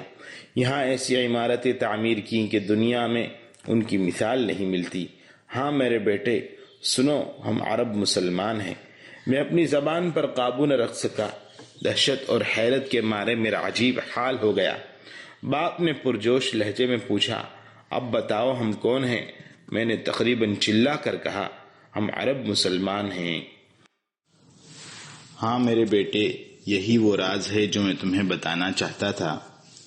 ہاں، ہم وہ ہیں جو اس ملک کے حاکم تھے۔ یہ جو محلات تمہیں نظر آتے ہیں یہ ہمارے ہی بزرگوں نے بنائے ہیں۔ ان محلوں کی ایک ایک اینٹ میں ہمارے اسلاف کرام کی ہنرمندیوں کا کمال اور محنت کا پسینہ جذب ہے۔ اب ان پر ہمارے دشمنوں نے قبضہ کر لیا ہے۔ کبھی ان آسمان کو چھونے والے میناروں سے مؤذن کی مقدس صدا گونجا کرتی تھی، آج ان میناروں سے ناقوس کی صدائیں آتی ہیں۔ ہم نے بڑی خوبصورت مساجد تعمیر کی جن میں 5 وقت مسلمان اپنے رب کے حضور سجدہ ریز ہوتے تھے۔ ان کی محرابوں سے کلام اللہ کی نورانی آوازیں سنائی دیتی تھی۔ اب انہیں گرجا گھروں میں تبدیل کر دیا گیا ہے۔ اب یہاں پادری اور بشپ انجیل پڑھتے اور پڑھاتے ہیں۔ ہاں میرے بیٹے سنو، ہم عرب مسلمان ہیں۔ اسپین کی زمین کے ایک ایک چپے پر ہمارے اسلاف کے نقوش چمک رہے ہیں۔ ہمارے آبا و اجداد نے اس سرزمین کو اپنے خون پسینے سے سینچا ہے۔ اس سرزمین کے ذروں میں ہمارے شہداء کا خون جذب ہے۔ ہاں یہ جو خوبصورت شہر اور حسین بستیاں تمہیں نظر آتی ہیں ہماری ہی تعمیر کی ہوئی ہیں۔ یہ بڑے بڑے پل ہم نے تعمیر کیے، یہ سڑکیں ہم نے بنائی، یہ خوبصورت باغ، قطار در قطار درخت، یہ سب کچھ ہمارے ہی بزرگوں کی محنت کی مسترد نشانیاں ہیں۔ مگر 40 سال گزرے، کیا تم سن رہے ہو؟ میرا والد کہہ رہا تھا 40 سال گزر گئے ہیں۔ ہمارا ایک حکمران ابو عبداللہ صغیر جو ملت اسلامیہ کا خائن تھا، جس نے قوم اور اسلام کے ساتھ غداری کی، جو اس ملک کا آخری مسلم حکمران تھا، جس نے اسپینیوں کے جھوٹے وعدوں پر اعتبار کر لیا، اس نے غرناطہ کی چابیاں ان کے حوالے کر دیں، اپنے آبا و اجداد کے مدفن انہیں سونپ دیے، ان کے محلات اور آبادیاں دشمنوں کے سپرد کر دیں، اور خود ذلیل اور خوار ہو کر مراکش روانہ ہو گیا تاکہ وہاں مر جائے۔ ان لوگوں نے ہم سے وعدہ کیا تھا کہ مسلمانوں کو فکر و عمل کی آزادی ہوگی، ان کے ساتھ انصاف ہوگا، انہیں جینے کا حق دیا جائے گا، انہیں مذہبی آزادی حاصل ہوگی۔ پھر جب حکومت ان کے ہاتھ میں آ گئی تو انہوں نے خیانت کی، سارے وعدے پس پشت ڈال دیے اور دیوان تفتیش کے نام سے ایک خفیہ محکمہ قائم کر دیا۔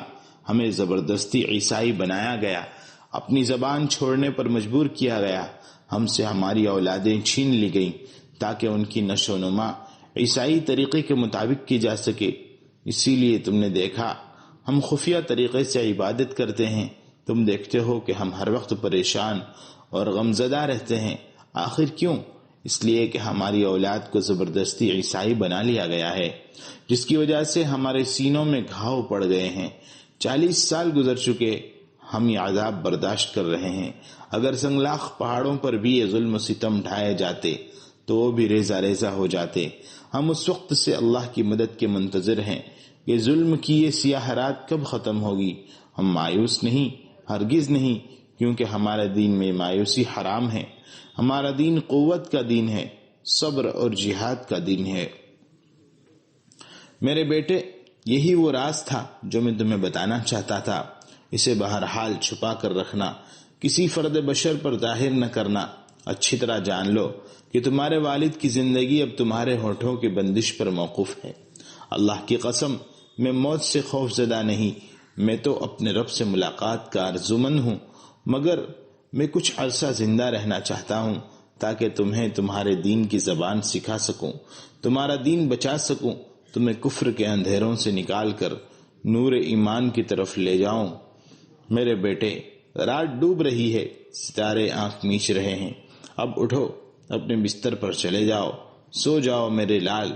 اس کے بعد میری کیفیت ہی بدل گئی۔ میں جب بھی ہمراہ کے محلات کو دیکھتا یا غرناطہ کے سر بفلک میناروں پر نظر ڈالتا تو میرے دل کی کیفیت بدل جاتی۔ کبھی تو ان محلات سے محبت بڑھ جاتی اور کبھی نفرت ہو جاتی۔ میں بار بار وہاں کے چکر کاٹتا تھا اور انہیں دیکھ کر کہتا تھا، اے الحمراء، اے مسلمانوں کی عظمت کے امین، کیا تو اپنے بنانے والوں کو بھول گیا ہے؟ اپنے ان دوستوں کو جنہوں نے تمہیں محبت اور پیار سے تعمیر کیا، اپنے خون پسینے کی کمائی تم پر خرچ کی، کیا ان کے درد بھول گئے ہو؟ کیا ان حکمرانوں کو بھول گئے جو تمہارے بالا خانوں میں چہل قدمی کرتے تھے، تمہاری مسندوں میں تکیے لگا کر بیٹھے تھے، جو بڑی عزت و اکرام والے تھے؟ کیا تمہیں ناقوس کی ان گھنٹیوں سے پیار ہو گیا ہے؟ کیا تمہیں ان پادریوں سے محبت ہو گئی ہے؟ تم اپنے علماء کرام کو بھول چکے ہو۔ میں پہروں کبھی اپنے آپ سے اور کبھی الحمراء کی پتھریلی دیواروں سے باتیں کرتا رہتا۔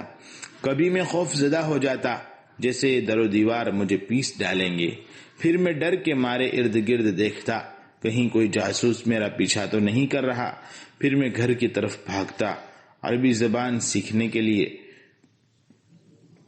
میرا والد ہی میرا معلم تھا، وہ مجھے عربی زبان سکھاتا، میں اس کے حروف لکھتا، اس کے بولنے کا طریقہ اور سلیقہ سیکھتا، اس کے قواعد معلوم کرتا، پھر میں وضو کرتا، وضو کا طریقہ، نماز، روزے، دیگر ارکان اسلام سیکھتا چلا گیا اور اس پر اسرار کمرے میں خفیہ طور پر اپنے والد کی امامت میں نماز پڑھنے لگا۔ والد کو یہ خوف لگا ہوا تھا کہ کہیں میں اس کا راز فاش نہ کر دوں۔ میری والدہ میرے امتحان لیتی اور اکثر پوچھا کرتی تھی، تمہارا والد تمہیں کیا پڑھاتا رہتا ہے؟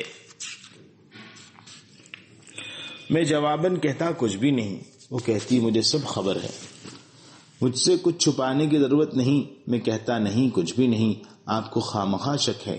پھر وہ وقت آیا جب مجھے عربی زبان پر عبور حاصل ہو گیا، میں قرآن پاک کو سمجھ گیا، اسے پڑھنے لگا۔ میرے والد کا ایک دوست تھا، دینی بھائی، دوسرے لفظوں میں میرا چچا۔ ہم تینوں اکٹھے ہوتے، عبادت کرتے اور قرآن کی تلاوت کرتے۔ اب میں اسلام کے بارے میں بہت سی معلومات حاصل کر چکا تھا۔ خفیہ پولیس والوں کی سرگرمیوں میں تیزی آتی جا رہی تھی۔ ان کا ایک ہی کام تھا، بچے کچے مسلمان عربوں کو تلاش کرنا اور انہیں تشدد کا نشانہ بنانا۔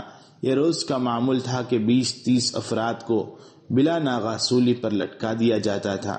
نہ جانے کتنے مسلمان تھے جنہیں آئے دن زندہ جلا دیا جاتا تھا۔ سینکڑوں بے قصور مسلمانوں کو جیلوں میں بدترین سزائیں دی جاتی تھیں۔ ان کے ناخن اکھاڑ دیے جاتے تھے، کبھی ٹھنڈے اور کبھی گرم پانی میں ڈبکیاں دی جاتی تھی، ان پر کھولتا ہوا پانی ڈالا جاتا تھا، ان کے جسم جھلس جاتے تھے، ان کے قدموں کے نیچے جلتے ہوئے کوئلے بچھا دیے جاتے تھے، انگلیاں کاٹ کر ان کے کباب بنائے جاتے تھے اور پھر زبردستی انہی کو کھلائے جاتے تھے۔ کوڑوں سے اتنا مارا جاتا کہ گوشت ادھڑ جاتا اور خون کے فوارے پھوٹ پڑتے تھے۔ ظلم و تشدد کا یہ دور لمبا ہوتا چلا گیا، اس میں دن بدن اضافہ ہی ہوتا رہا۔ ظلم و ستم کی ایسی لرزہ خیز داستانیں لکھی گئی کہ تاریخ عالم میں ان کی مثال نہیں ملتی۔ ایک دن والد نے مجھے بتایا، کہنے لگا، بیٹا یوں لگتا ہے کہ میری موت قریب آ چکی ہے، میں خفیہ ایجنسیوں کی نگاہوں میں آ چکا ہوں، میری تمنا ہے کہ میں ان کے ہاتھوں شہادت پا جاؤں تاکہ اللہ تعالیٰ مجھے جنت عطا فرما دیں۔ میری ساری دوڑ دھوپ کا مقصد یہی تھا کہ تمہیں کسی طرح کفر کے اندھیروں سے نکال کر سیدھے راستے پر چلا سکوں اور یہ عظیم امانت تمہارے حوالے کر جاؤں۔ میرے بیٹے، اگر مجھے کچھ ہو گیا تو پھر اپنے اس چچا کی اطاعت کرنا جو ہمارے ساتھ نمازوں میں شریک ہوتا ہے۔ دن گزرتے گئے، ایک سیاہ اور پراسرار رات کو میرا چچا آیا، وہی میرے والد کا دوست۔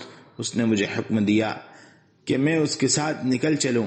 اللہ نے مدد کی، ہم وہاں سے فرار ہو گئے، مراکش کی طرف چل دیے، مسلمانوں کے ملک کی طرف۔ میں نے چچا سے پوچھا کہ میری امی اور میرا ابو جان؟ اس نے میرا ہاتھ زور سے پکڑ کر جھٹکا دیا اور کہا، کیا تمہارے والد نے تمہیں میری اطاعت کا حکم نہیں دیا تھا؟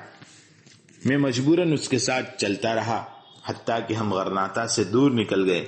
جب رات کی تاریکی چھٹ گئی اور ہم خطرے سے دور ہو گئے تو مجھ سے کہنے لگا، اصبر یا بنی فقد كتب اللہ لوالديك المؤمنین السعادت علی ید دیوان التفشیش۔ میرے بیٹے صبر کرو، تمہارے والدین کو اللہ تعالیٰ نے دیوان تفتیش والوں کے ہاتھوں ہمیشہ کی سعادت یعنی شہادت بخشی، اب وہ جنت کے راہی بن چکے ہیں۔ پھر ہم چھپتے چھپاتے مراکش کے ساحل پر پہنچ گئے۔ محترم حضرات، کیا آپ جانتے ہیں کہ یہی وہ بچہ ہے جو اسلام کا نامور مصنف بنا، جسے تاریخ محمد ابن عبد الرافع اندلسی کے نام سے جانتی ہے؟ آپ نے سن ہجری 1052 میں وفات پائی۔ اللہ تعالی ہمیں ان کی تصانیف سے فائدہ اٹھانے کی توفیق عطا فرمائے۔